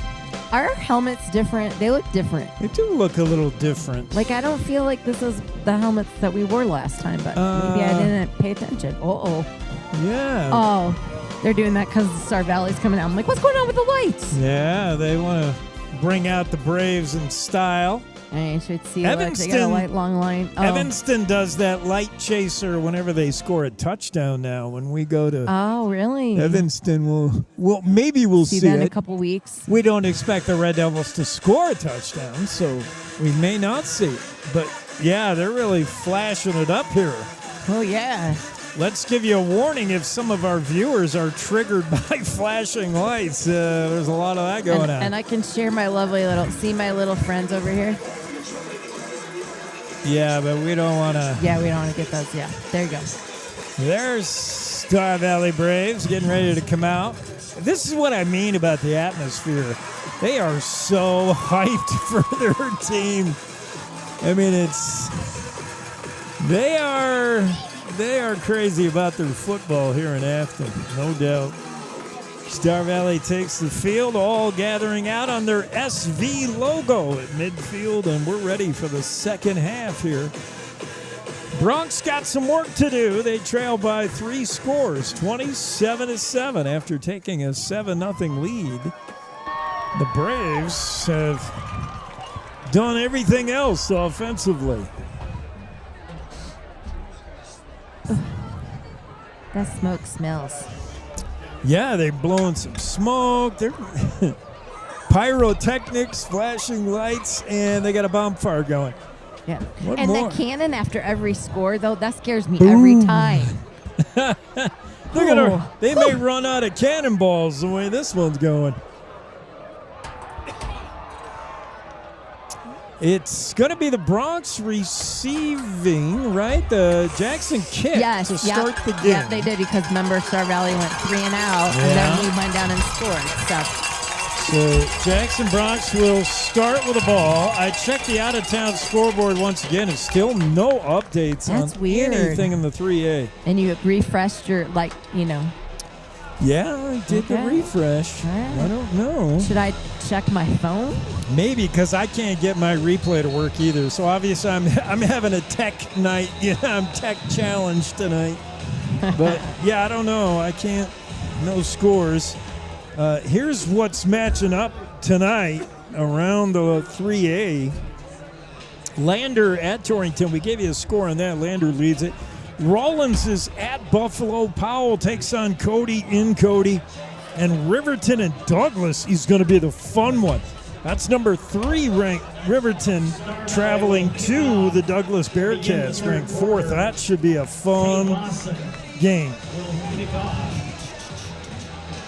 I'm looking. Wyo Preps, right? That's where you go? Yeah. Okay. Star Valley moving right to left on the YouTube dial. Thanks for joining us. I'm Jake. She's Kimmy. We're Jackson Hole Radio. Make sure you're checking us out on our YouTube channel, Jackson Hole Radio. That's the channel. If you subscribe, you'll never miss a game. We'll give you your reminders when the game is happening. Or you can listen, take the audio only. KZ95, KZ95.live.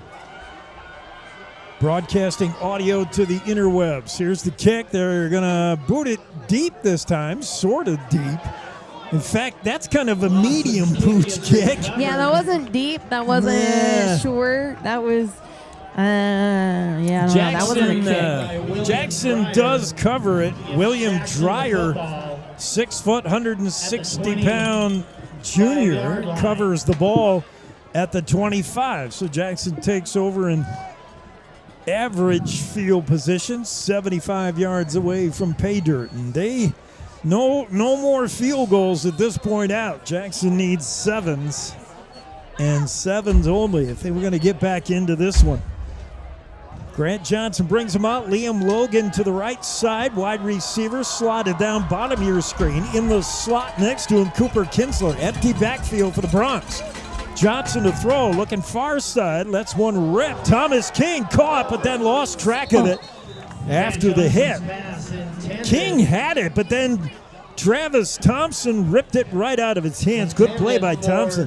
Thompson has been very good in coverage. He's the guy who's been all over Tyson Kendall. And on that play, he was right there to break up that play. 2nd and 10 for the Bronx. After the incompletion, Johnson got somebody to jump. No, he didn't. Nice clap. He almost got his 3rd offsides of the game from the Braves, but did not.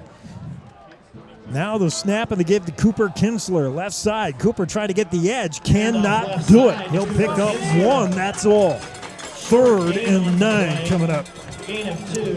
Kinsler was trying to look for a chance to turn that inside. That really didn't materialize. Then he thought, well, I'll get the edge, and he couldn't do that either. And a good job by the Star Valley defense to stretch that one out. 3rd and long now for the Bronx. Kinsler in motion. Johnson wants to throw. Kinsler out of the backfield, and it threw it right over his head. That's like twice now that I feel like they weren't on the same page. Well, Cooper Kinsler was not ready for the pass, but it was also well over his head. He wouldn't have caught it anyway. But you're right, not on the same page there. Yeah, that's like twice. Yes. That, like, or like just not ready, timing off, something.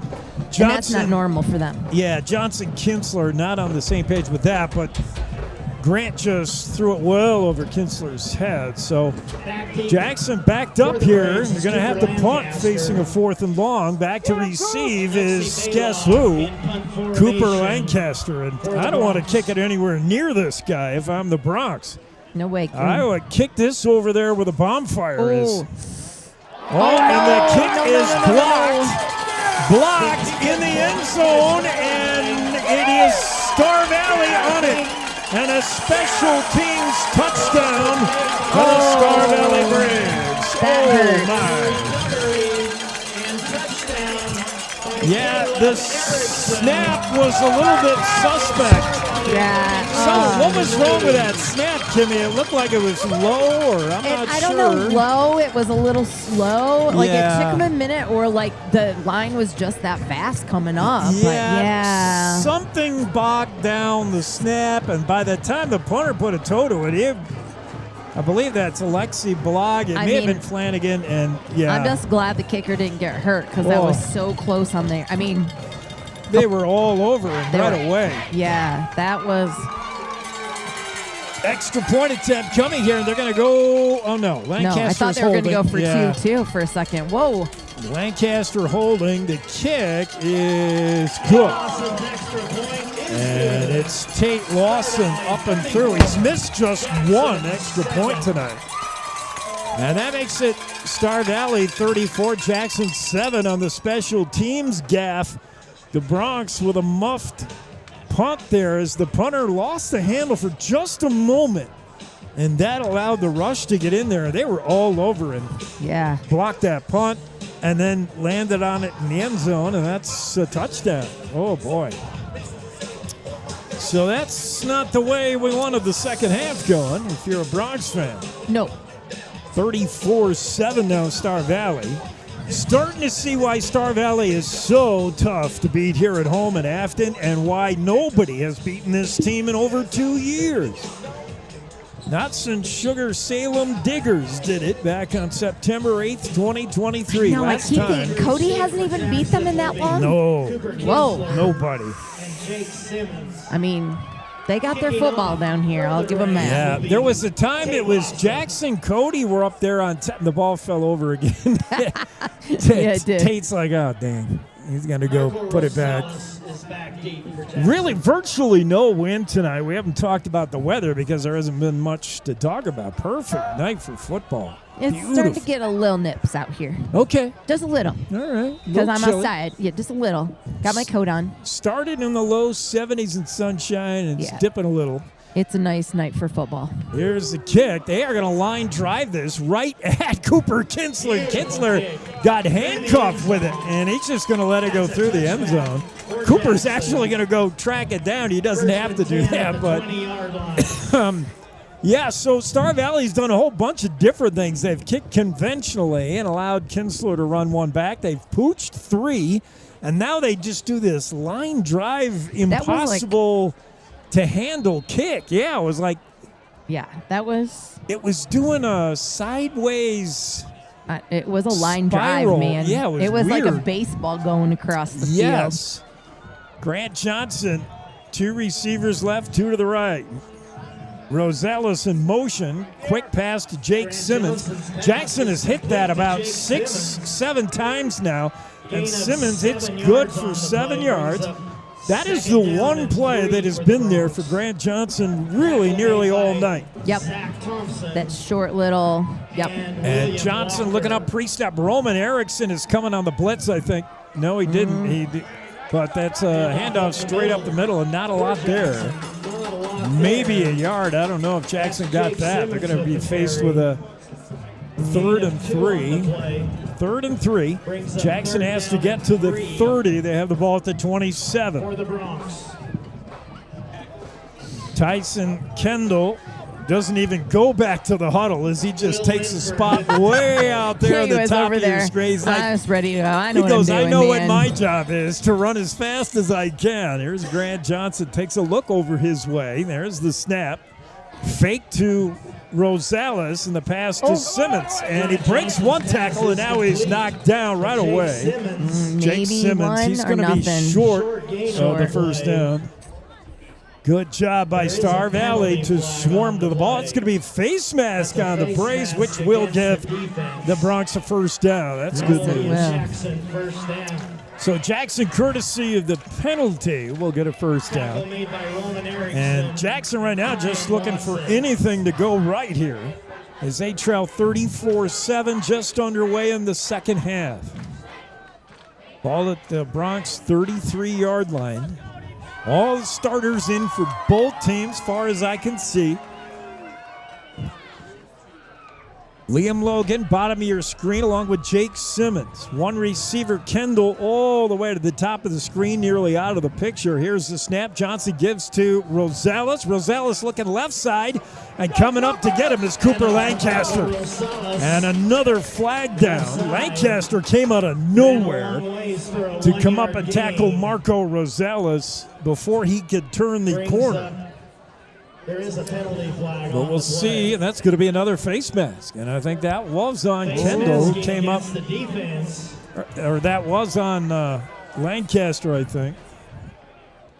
That's a 5-yard penalty down. 5-yard face mask will give Jackson a short 1st and 5 here from their own 38-yard line. Liam Logan, bottom of your screen. The sole receiver on the right side, 2 to the left. And it is Rosales in the backfield. Uh-oh. Fake handoff. They were going to run something tricky there to Simmons. We have not seen Cooper Kinsler in the backfield here. He was there to return a kick, so there's no injury. I think they just want to give Rosella some work down big here. And maybe, of course, like I said, put up another player to kind of throw Star Valley off a little bit. Yes. So when Kinsler comes out. I like Rosales. We saw him returning kicks last year, and I thought, boy, he's got a little wiggle to him. I like him, and maybe he'll give you a different look here. There's the give to Rosales, left side, and there's not much there at all. Kinsler.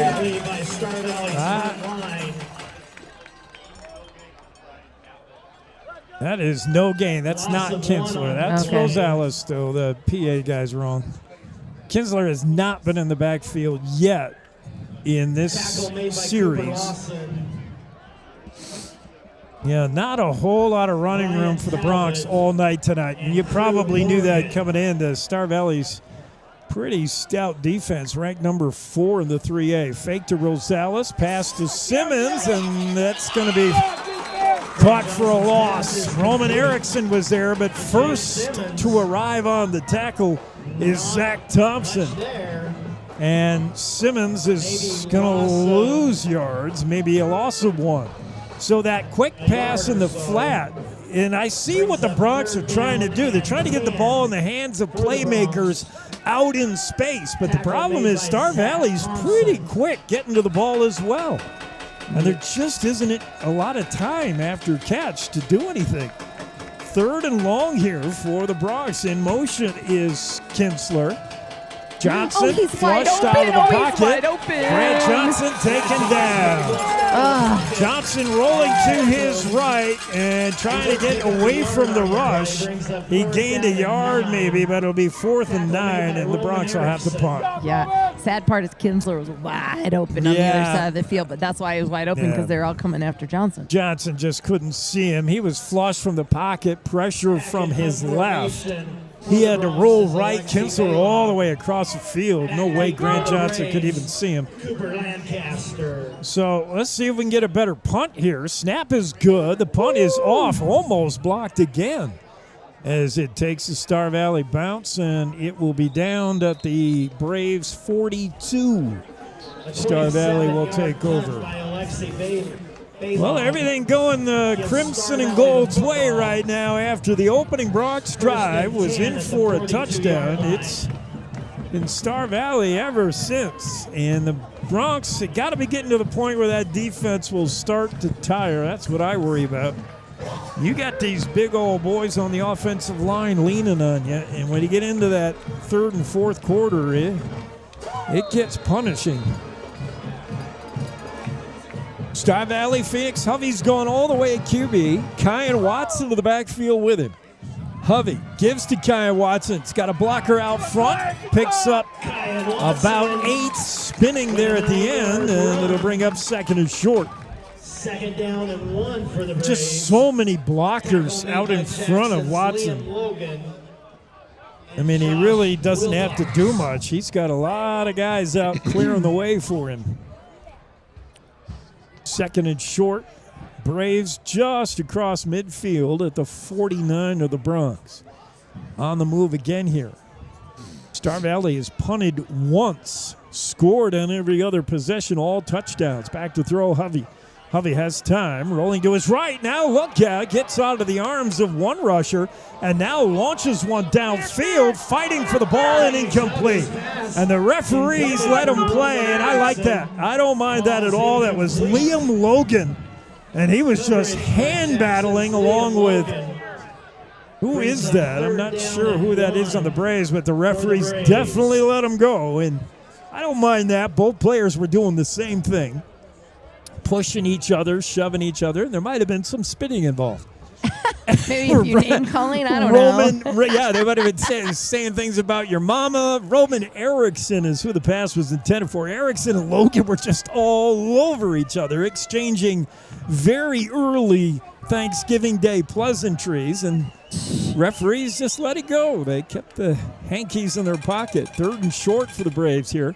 Hovey in the gun. Peeks around behind him, making sure Hatterley is there. Hatterley says, I'm right here. And they fake to him. Hovey wants to throw. He's going to fire deep again. He wants Lancaster. And it's dropped. He dropped it.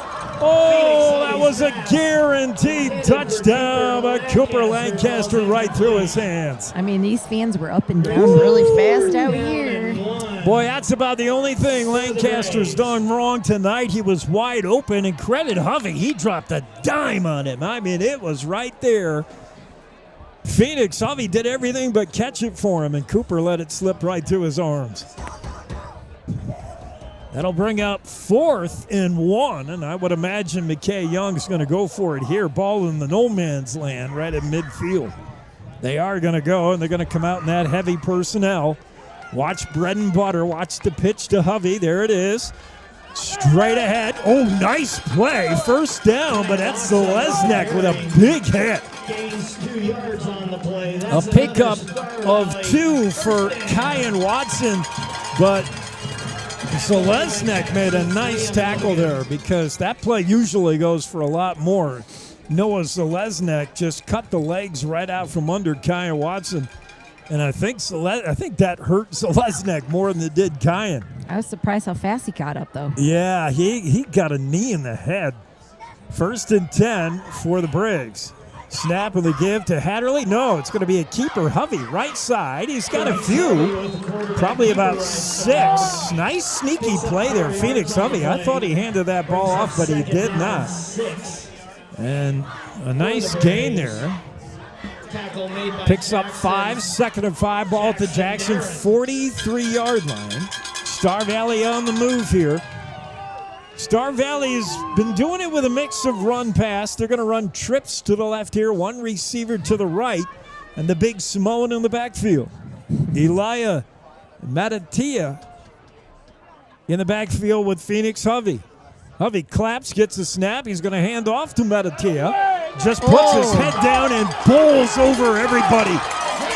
6'3", 230 pounds, and Metatia all the way down to the Jackson 21-yard line. He is a wrecking ball. He's big. I'm going to say that again. Do we have anybody out there even like the same size as that guy? I don't think so. Man, oh man. And he doesn't do much to trick you. Just north-south runner puts his head down, and you just don't want to get in his way. Up under center is Phoenix Hovey. They're in a running formation here, and they will run.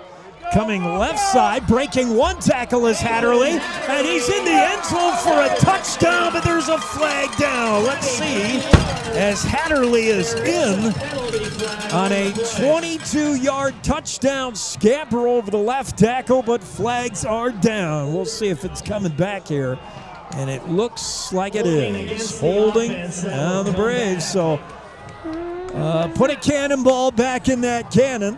Yeah, man. We're going to erase that Hatterley run. And the Braves will get another shot at it. 2nd and 20 now. With the ball back on the 32, 31. 1st down and 20 for the Braves. Hovey looking over to the sidelines at Coach Young with his arms up saying, what's the play, what's the play? Now he gets it. He's got Kyan Watson and Noah Hatterley in the backfield with him, both. Nathan Hatterley, rather. And neither is going to get the ball. They want to throw it here. They're looking deep. Cooper Lancaster. Caught. End zone. Touchdown, Lancaster. Oh, what a catch. And he made up for the drop with that one. No doubt. Tyson Kendall was right there with him. Both players went up on a 50-50 ball, but it was the number 1 in crimson that came down with it, not the number 1 in white. Jackson 7. Cooper Lancaster with a big catch and a big touchdown, 32-yard touchdown pass. Phoenix Hovey to Cooper Lancaster. That's 3 TDs now for Lancaster by my count. Or sure, I'll take that. Maybe. The extra point is good. Oh. There is a penalty flag. Oh, flag down on. That kind of came late. This would be 40-7, 41-7 if they count it. And it looks as though they will. That may be on the Bronx. That would be the first on the Bronx. And declined. Because all the other penalties have been against Star Valley. You're right. Jackson has not been penalized. No. If that was against us, that's the first. I mean, that's a positive. Coaches love when you play a clean game like that. Yep. No, we have not had a penalty at all. And I mean, good point, Kimmy. I mean, yeah. So I mean, Star Valley's given us quite a few yards as well. Yeah, the penalties have been on Star Valley. Penalties were an issue last week for the Braves as well against Marsh Valley. But Jackson's played a good, clean game. You're right. But they don't keep score by how many penalties. The problem is Jackson trails this one now 41-7. And they'll be getting the kick. Penalty assessed on the kickoff. So the Braves will be kicking off from the Jackson 45 now. So you would imagine Taft will just kick it right out of the end zone. So that was... Kicking off for the Braves will be... no. It was a penalty against us. I was like, wait a minute. That was against... It was against us. It was the Bronx. Assessed on the kick. So now Taft is just going to sail this one, I would imagine. Lawson, the senior, not taking a chance that Kinsler could run it back. You don't want to give the Bronx any life here. You just kick this out of the end zone. There's another one of those line drive kicks, and that's what's going to happen. Through the end zone. Jackson will take the ball out at their own 20-yard line. It'll be 1st and 10 Bronx. Jackson trailed this 41-7. If you're scoreboard watching around the stage, you might have had your eyes pop open there at the beginning of the game saying, wait a minute, Jackson's up 7-0. But now the score looking eye-popping the other way. Braves 41 points would be their highest offensive output of the season. And the most the Jackson Bronx have allowed. And we're far from done here. We got 3:43 to go in the third. Grant Johnson, empty backfield, going to throw, pressured, rolls to his left, buys some time, and now throws it, hit as he throws, and incomplete. Just as he released it was Crew Morgan who came up and popped him. Great pressure on the play by Crew Morgan. So that was one of the first times Johnson's really been harassed to the point where he just couldn't get the ball off. And Morgan really causes that incompletion. Johnson wants to throw, fires one. Liam Logan caught. He's stacked up immediately at the 25. It'll be a gain of 5, bringing up 3rd down and 5. 3rd down and make it good catch by Logan. And more of that short passing game stuff. They're actually going to give a really nice, generous mark to Logan. They'll give him 7 on the reception. 3rd and 3, Bronx with the ball at their own 27-yard line. Empty backfield again. Low snap, and Johnson picks it up. Fires, got a man, caught. And that's going to be very close to the first down. I think he's got it. Yeah, it looks like he has it. And that's Thomas King, I think, caught that ball over there on the left side. Complete to Jake Simmons. Simmons, we're going to say. That's enough for a Jackson first down. Jackson Bronx going quick here, trying to catch Star Valley. Maybe getting tired. Johnson wants to throw backfield. Now he doesn't. Pulls it down and passes to Tyson Kendall on that left side. And Kendall has just found no room to operate. No, I mean, I feel like that's the first time I've heard his name tonight. Well, they've tried. He's caught a couple 3 balls, but for just no yards after catch. And as similar, Tyson Kendall with a catch. This one's going to go for a loss of 5. I think it was Tyson Kendall last time, too, and not Sims. Could have been. I think it was him both times. Johnson faked that pass in the backfield to Cooper Kinsler. Maybe Johnson figured, well, Cooper never knows when I'm throwing to him anyway. And he threw it to Tyson. Now flush out of the pocket. Johnson's just going to sail it out of bounds. As the offensive line, which I thought has been so good for Jackson, is starting to show some wear and tear here. As Star Valley knows they can simply tee off. Jackson is in passing downs every down.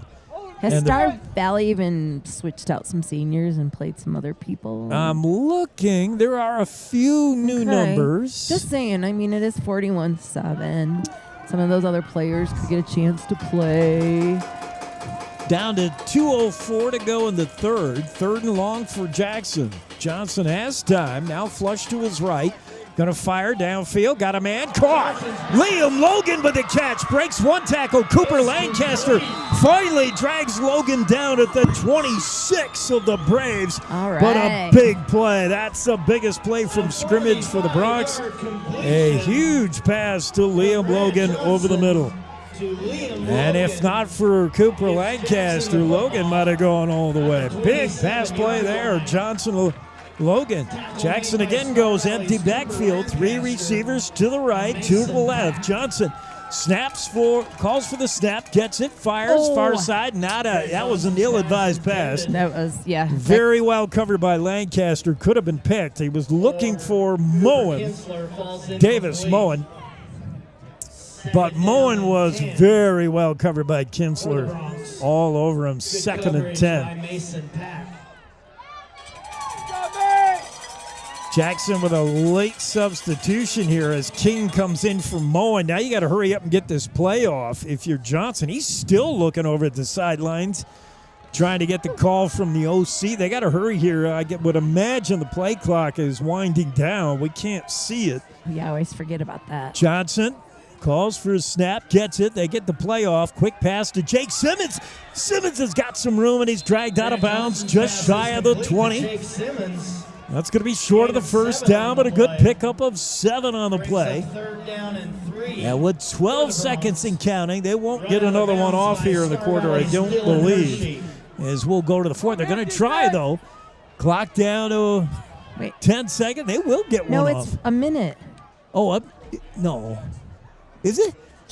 Oh, quick pass far side. Oh, what a play by Cooper Kinsler as he dodges one tackle, and he's all the way down inside the 5. Oh, Cooper Kinsler breaking a couple of tackles. That's the play that they have been trying to hit. Johnson getting the ball to Cooper Kinsler out on the edge and let Cooper do the work. That time they did. Cooper Lancaster, it's Cooper on Cooper there inside the 5. Ball set up at the Star Valley 4, 1st and goal. As they drop the sideline sticks, Jackson got 4 downs to stuff it in here. Kinsler in the backfield. The snap and the give is to Kinsler. No, fake play action. Look at the pass. And it's caught. Touchdown to Thomas King. And the Jackson Bronx put it in the end zone. All right. Still can't get my replay to work. Thomas King. A 4-yard pass to Thomas King is going to make it 41-13 on the PAT here. And it's going to be Flanagan to do the kick. That's not Flanagan either. Oh. 20. That's Edgar Sosa. The kick is blocked. So Jackson will have to settle for the 6 as Sosa's PAT is blocked. And a little bit of life from the black and gold here. They're not ready to quit yet. That was a nice play. They're like, hey, we're still here. Yeah, 41-13. We'd like to thank with 23 seconds to go in the third quarter. And what had been All-Star Valley has a little bit of Bronx. Now, if you're Jackson, do you dare right here, Kimmy? Why not? Of course you're going to say. Well, look how much it's down. What do you got to lose? But you give Star Valley with a short field if you don't recover an onside. We're going to recover the onside, so I don't know what the problem is. It's going to work, and we're going to do it. You're such a gambler. Hey, look who I like in the NFL.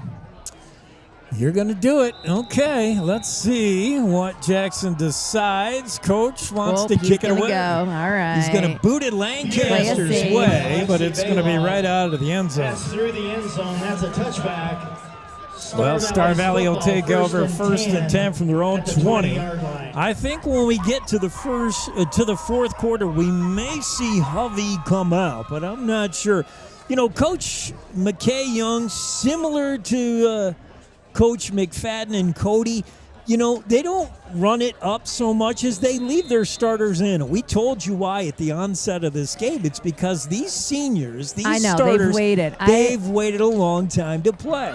I get that. When I first moved to Wyoming and I was in Powell, they had a team that was like that. And I got to say, I know from some of the seniors, like, hey, I want to play football. It's not my fault that they were that much better like 20 years ago. You know what I mean? And so I do get that too. These guys come out and they want to play and they've put the time in. So I get that too.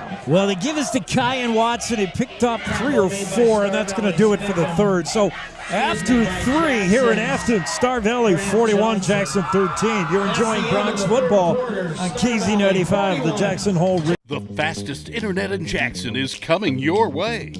For a limited time, Silverlight Fiber Network is constructing fiber internet to homes in Jackson for free. Pick between 4 internet providers and swap at any time.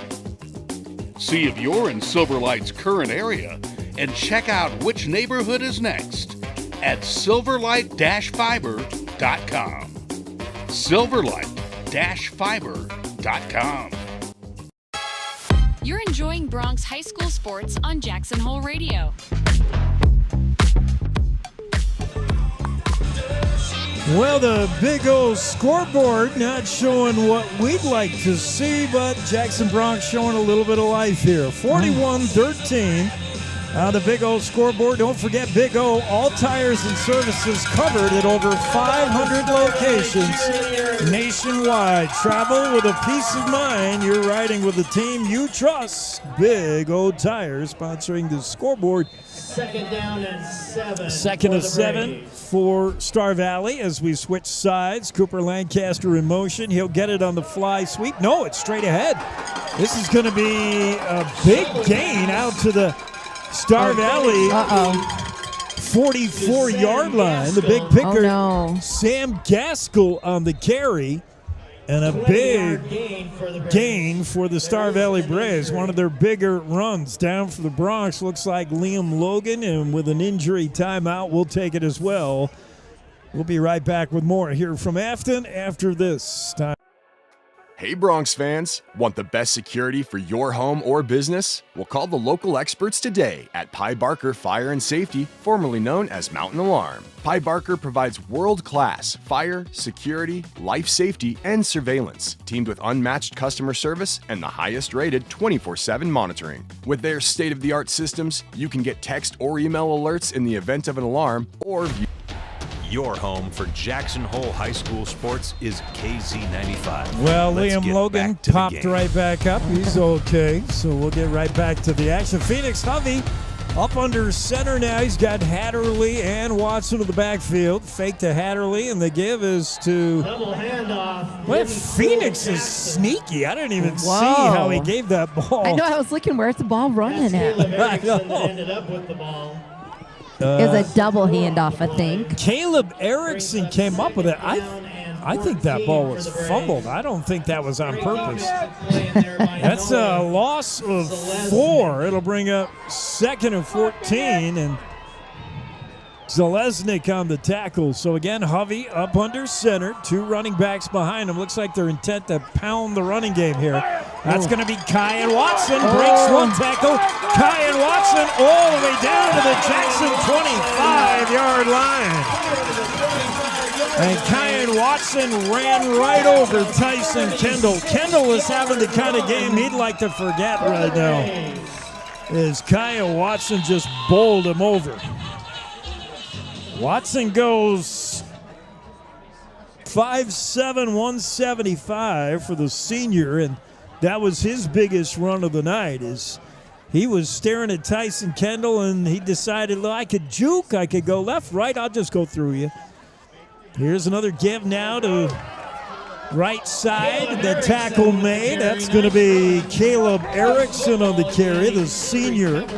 And it gashes the Bronx defense for another first down run. A pickup of 11 on the play.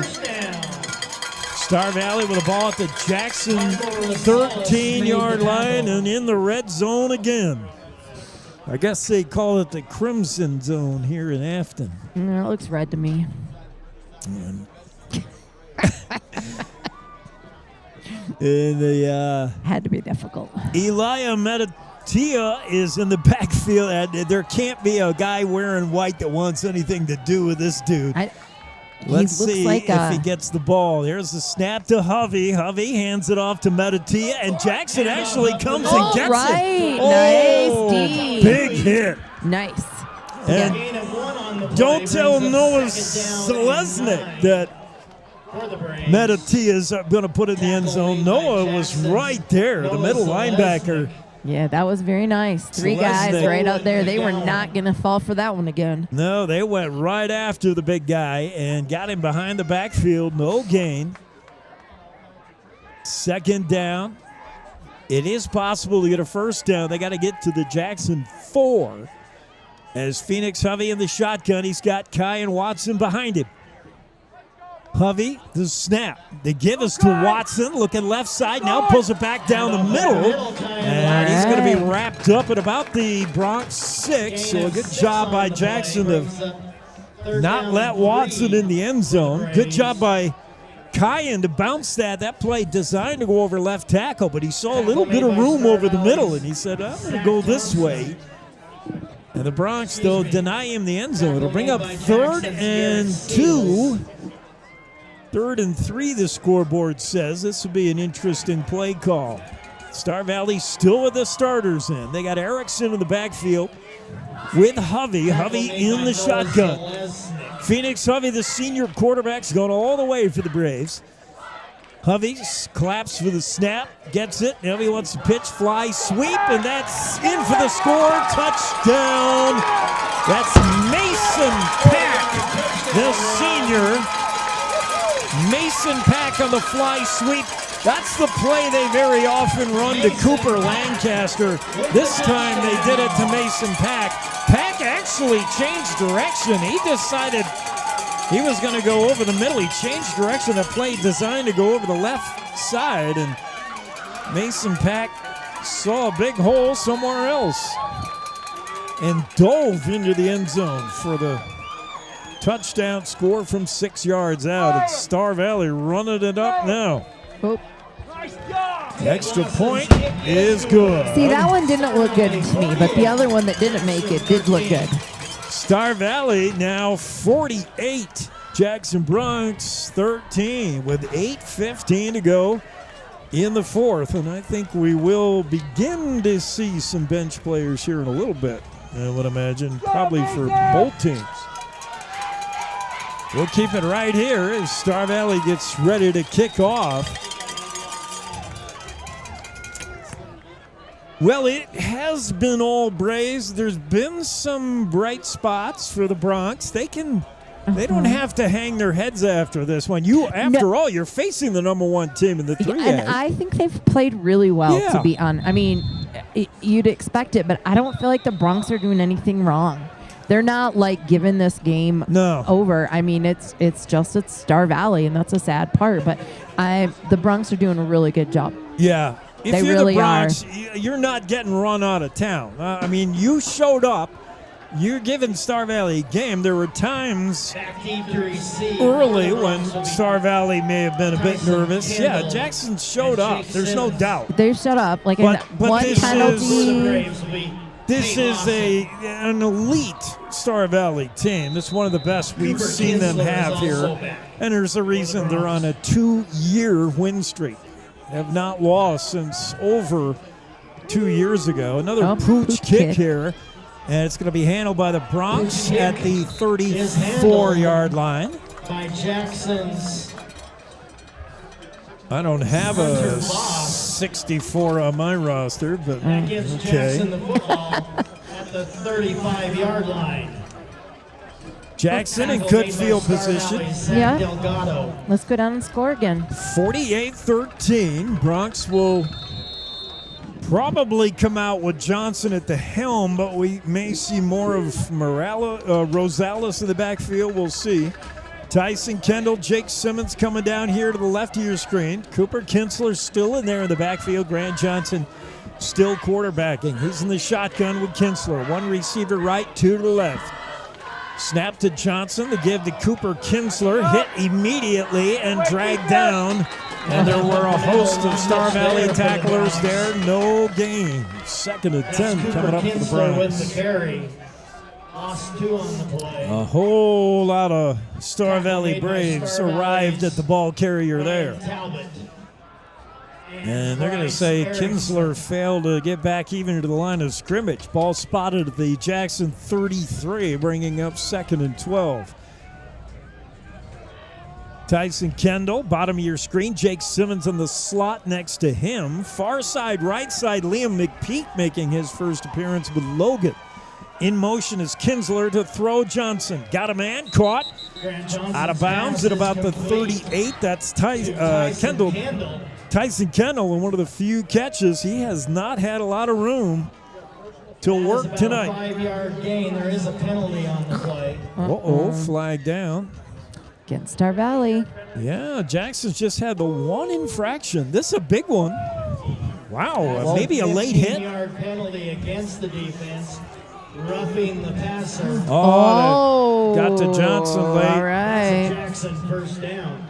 Roughing the passer. So an extra 15 tacked on to the short pass to Kendall. And that puts the ball now in Star Valley territory at their 47-yard line.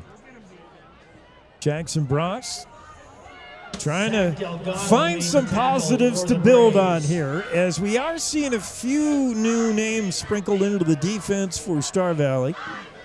You see they got my favorite guy, Button, playing safety. Here's Cooper Kinsler, big hit.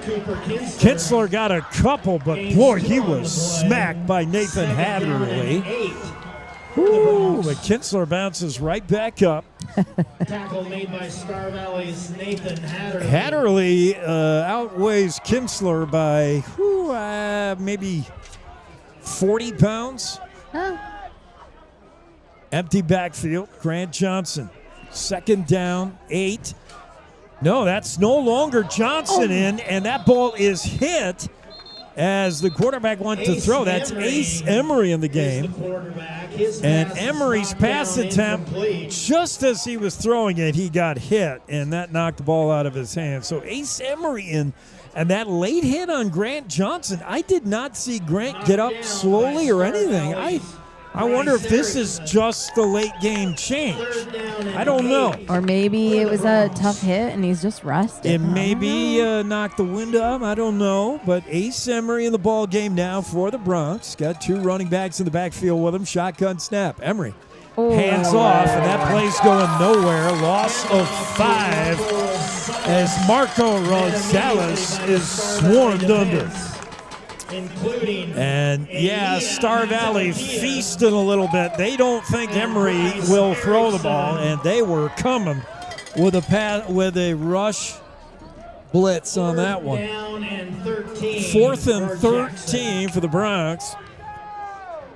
Liam McPeak checks in again at receiver, and they're going to go from here, at least show that they're going to go.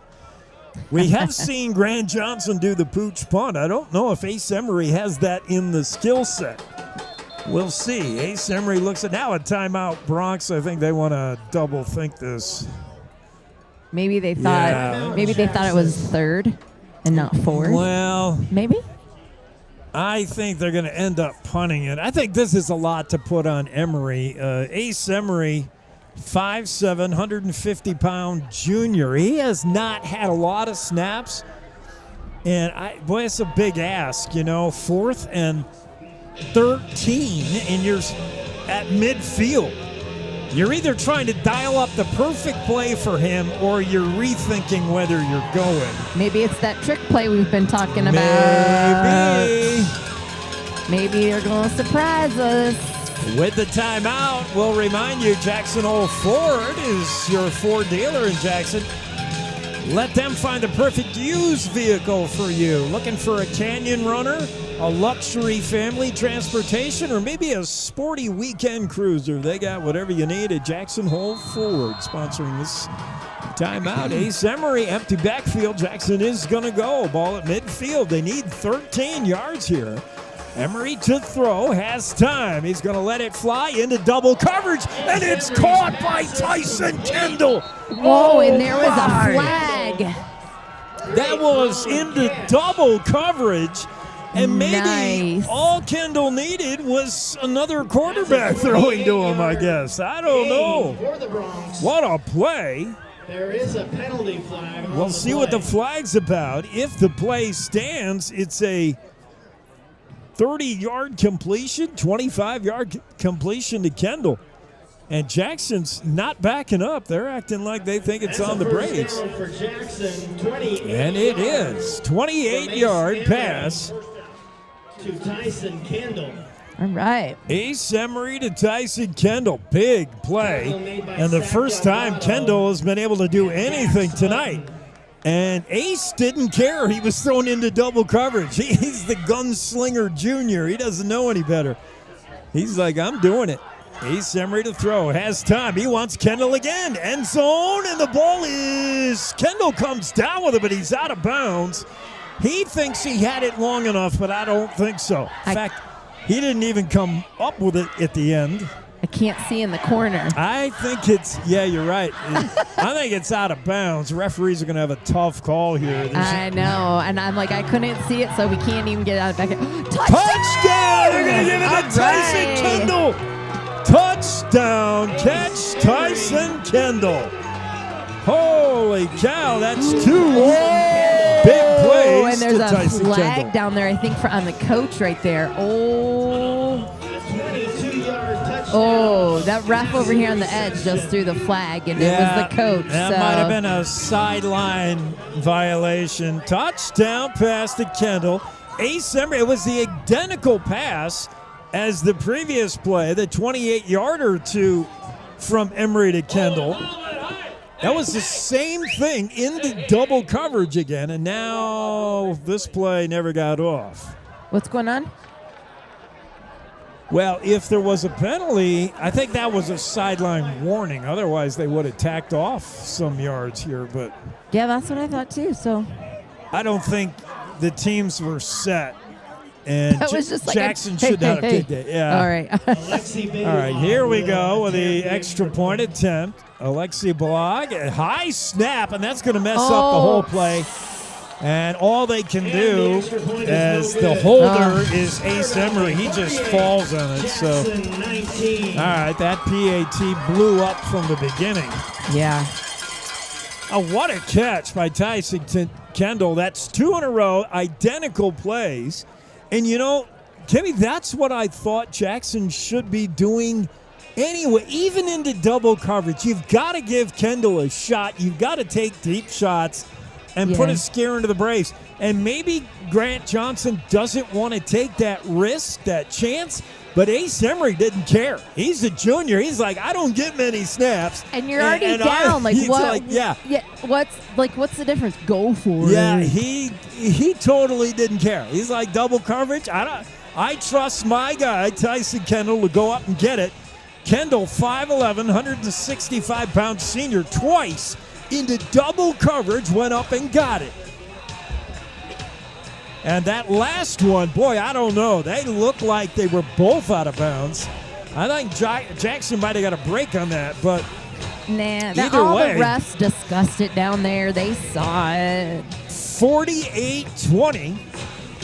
48-19. 19. We missed the extra point. 48-19. Star Valley lead. Jackson with the ball. Now do you do the onside kick? Boy, I don't know. I don't know.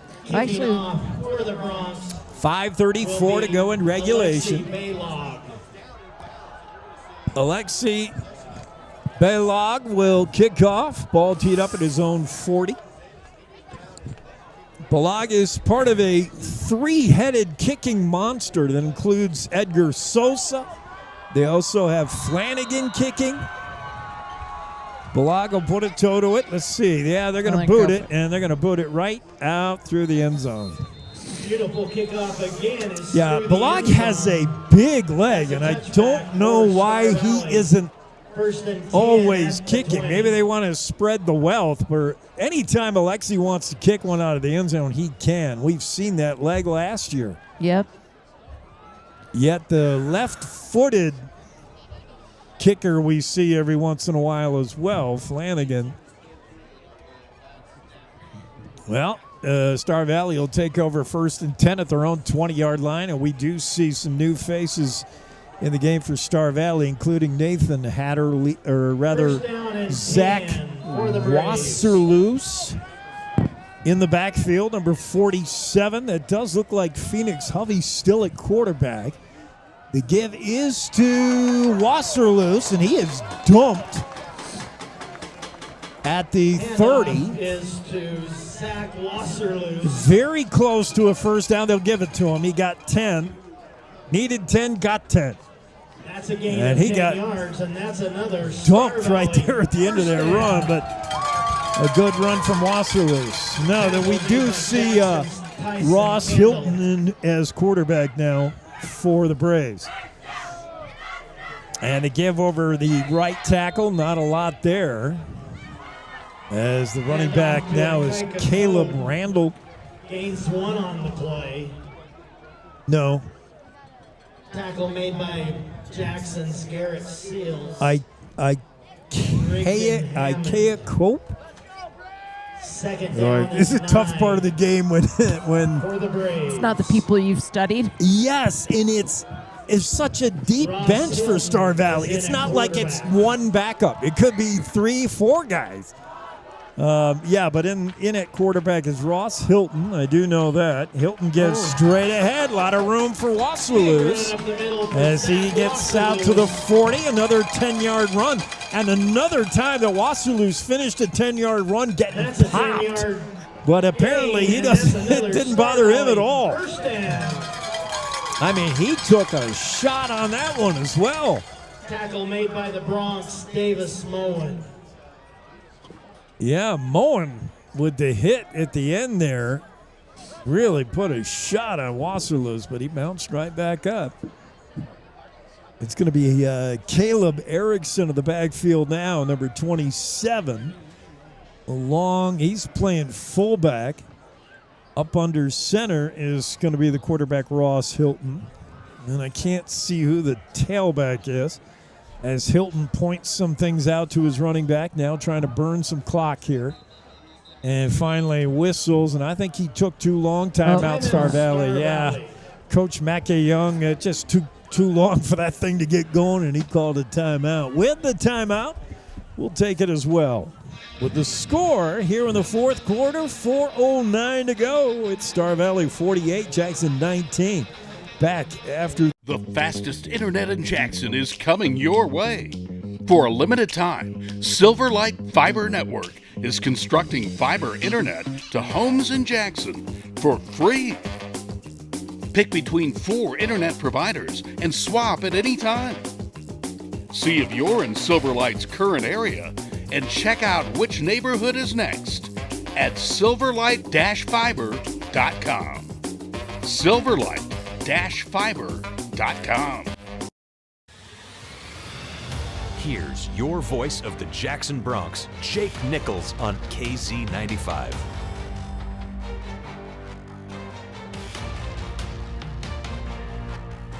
We're back to the action. It is Cope in the backfield behind Erickson. And it'll be Cope with the ball. Here right side, he's got a lot of blockers out front. Finally dragged down at the Jackson 45. But a big run by Cope. And another Bronx player is down on the ground, hurt. And the ball is in Jackson territory again to the 45. Big run.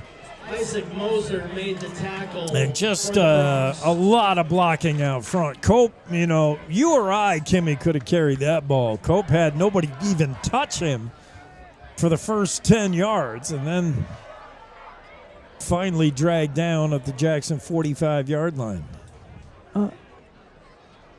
Can't see who that is down for the Bronx. Big old scoreboard, though, showing 48-19. Star Valley in the lead here. Big O would like to remind you they have a convenient drop-off service. Fill out your info, drop your keys in the box, and Big O will call or text you when your vehicle is done. That's convenient.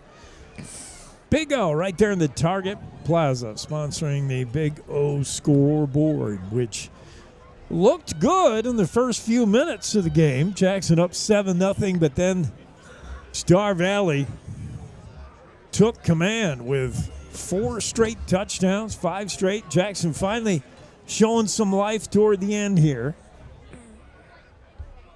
And we'll take a break on the action. Injury timeout for the Bronx. The score once again, Star Valley 48, Jackson 19. Back right after. Cashmere, silk, down, or denim, Blue Spruce Cleaners is where you take them. We have a friendly, knowledgeable staff, eager and happy to serve you, in 2 locations and on the road, with daily pickup and delivery service and expert tailoring on site. We offer the best in green, effective, and gentle cleaning, with Green Earth Cleaning and professional laundry for your sweaters, gowns, comforters, and linens. Blue Spruce Cleaners is a recognized reduce, reuse, recycle business leader, providing green, affordable, and friendly service to our community for over 20 years. Whatever the season, whatever the reason, Blue Spruce Cleaners. Live play-by-play coverage of Jackson Bronx sports continues with Jake Nichols on KZ95. Now we're back to the action here in Afton, Wyoming. Injured player number 50. I don't have him in my roster either, but he's up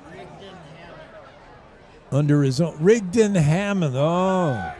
Rigdon changes numbers all the time. I know. I was just going to say, you should have him on your list. Hammond, he's like number 32. Then he's in the witness protection program. He's got to be. Oh, whatever. But yeah, he's a big loss. He's a big defensive guy. Here comes Star Valley again over the right tackle, and again a lot of room as a blocking out front of Wasserloos was extensive. Wasserloos for 8. It'll be 2nd and short for the Braves. Ball on that near hash. Yeah, that's a tough break. Jackson Bronx are scheduled to get Connor Scott back in action. They have really missed the big defensive player, Connor Scott. When Scott, Zalesnik, and Hammond are in the defense, that makes the Bronx defense so much better. And we haven't called Hammond's name a bunch tonight, maybe because I just didn't know what number he is. Here's a carry right side, dragged out of bounds, the tackle made. And off right side. And let's see who that was on the carry. It is Cope again. He's got a first down. So just under 3 to go. The Braves moving the ball methodically downfield with the B team, maybe even the C team here. They have so many players, but the Braves moving it again. And Jackson's put in, some changes on the defensive line side, and they just don't have the size to match up against Star Valley. Star Valley's 2nd unit offensive line is still big as can be. They just run right at. There's movement left guard, and he knew it before the snap. There'll be a penalty on the Braves as you saw the quarterback Ross Hilton made a call to put a man in motion. He did the old foot thing, but that had his guard moving as well. And 1st and 15. You don't want to do that. 1st and 15, ball at the Jackson 39-yard line. Braves on the move here. They run out of the I formation. Up under center is Hilton, man in motion. They give us to the second back through. Wasser loose. He's got some room again. Finally goes down to the Jackson 31. It'll be 2nd and 7. On the play brings up 2nd down and make it 8 on the play. 2nd down and with 7 1:50 to go, 2nd and 7 for the Braves. And right now this game becomes all about, feeling better about yourself. If your Star Valley is a chance to get the 2nd unit, some touches, some snaps. If you're the Bronx, is a chance to get on the bus ride home and feeling a little bit better. Wasserloos, left side, breaks the tackle. Wasserloos to the 10, the 5, he's in. Touchdown! KFT. Cope, I'm sorry, that's Cope on the touchdown run. And Cope just bounced that outside, showing a little bit of speed. And he was gone. Of course, there's a penalty flag. Uh-oh. The 5'9", 170-pound senior just went over the left side and right in. Let's see what the flag is.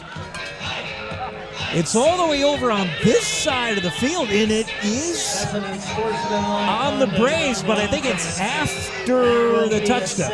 Yeah.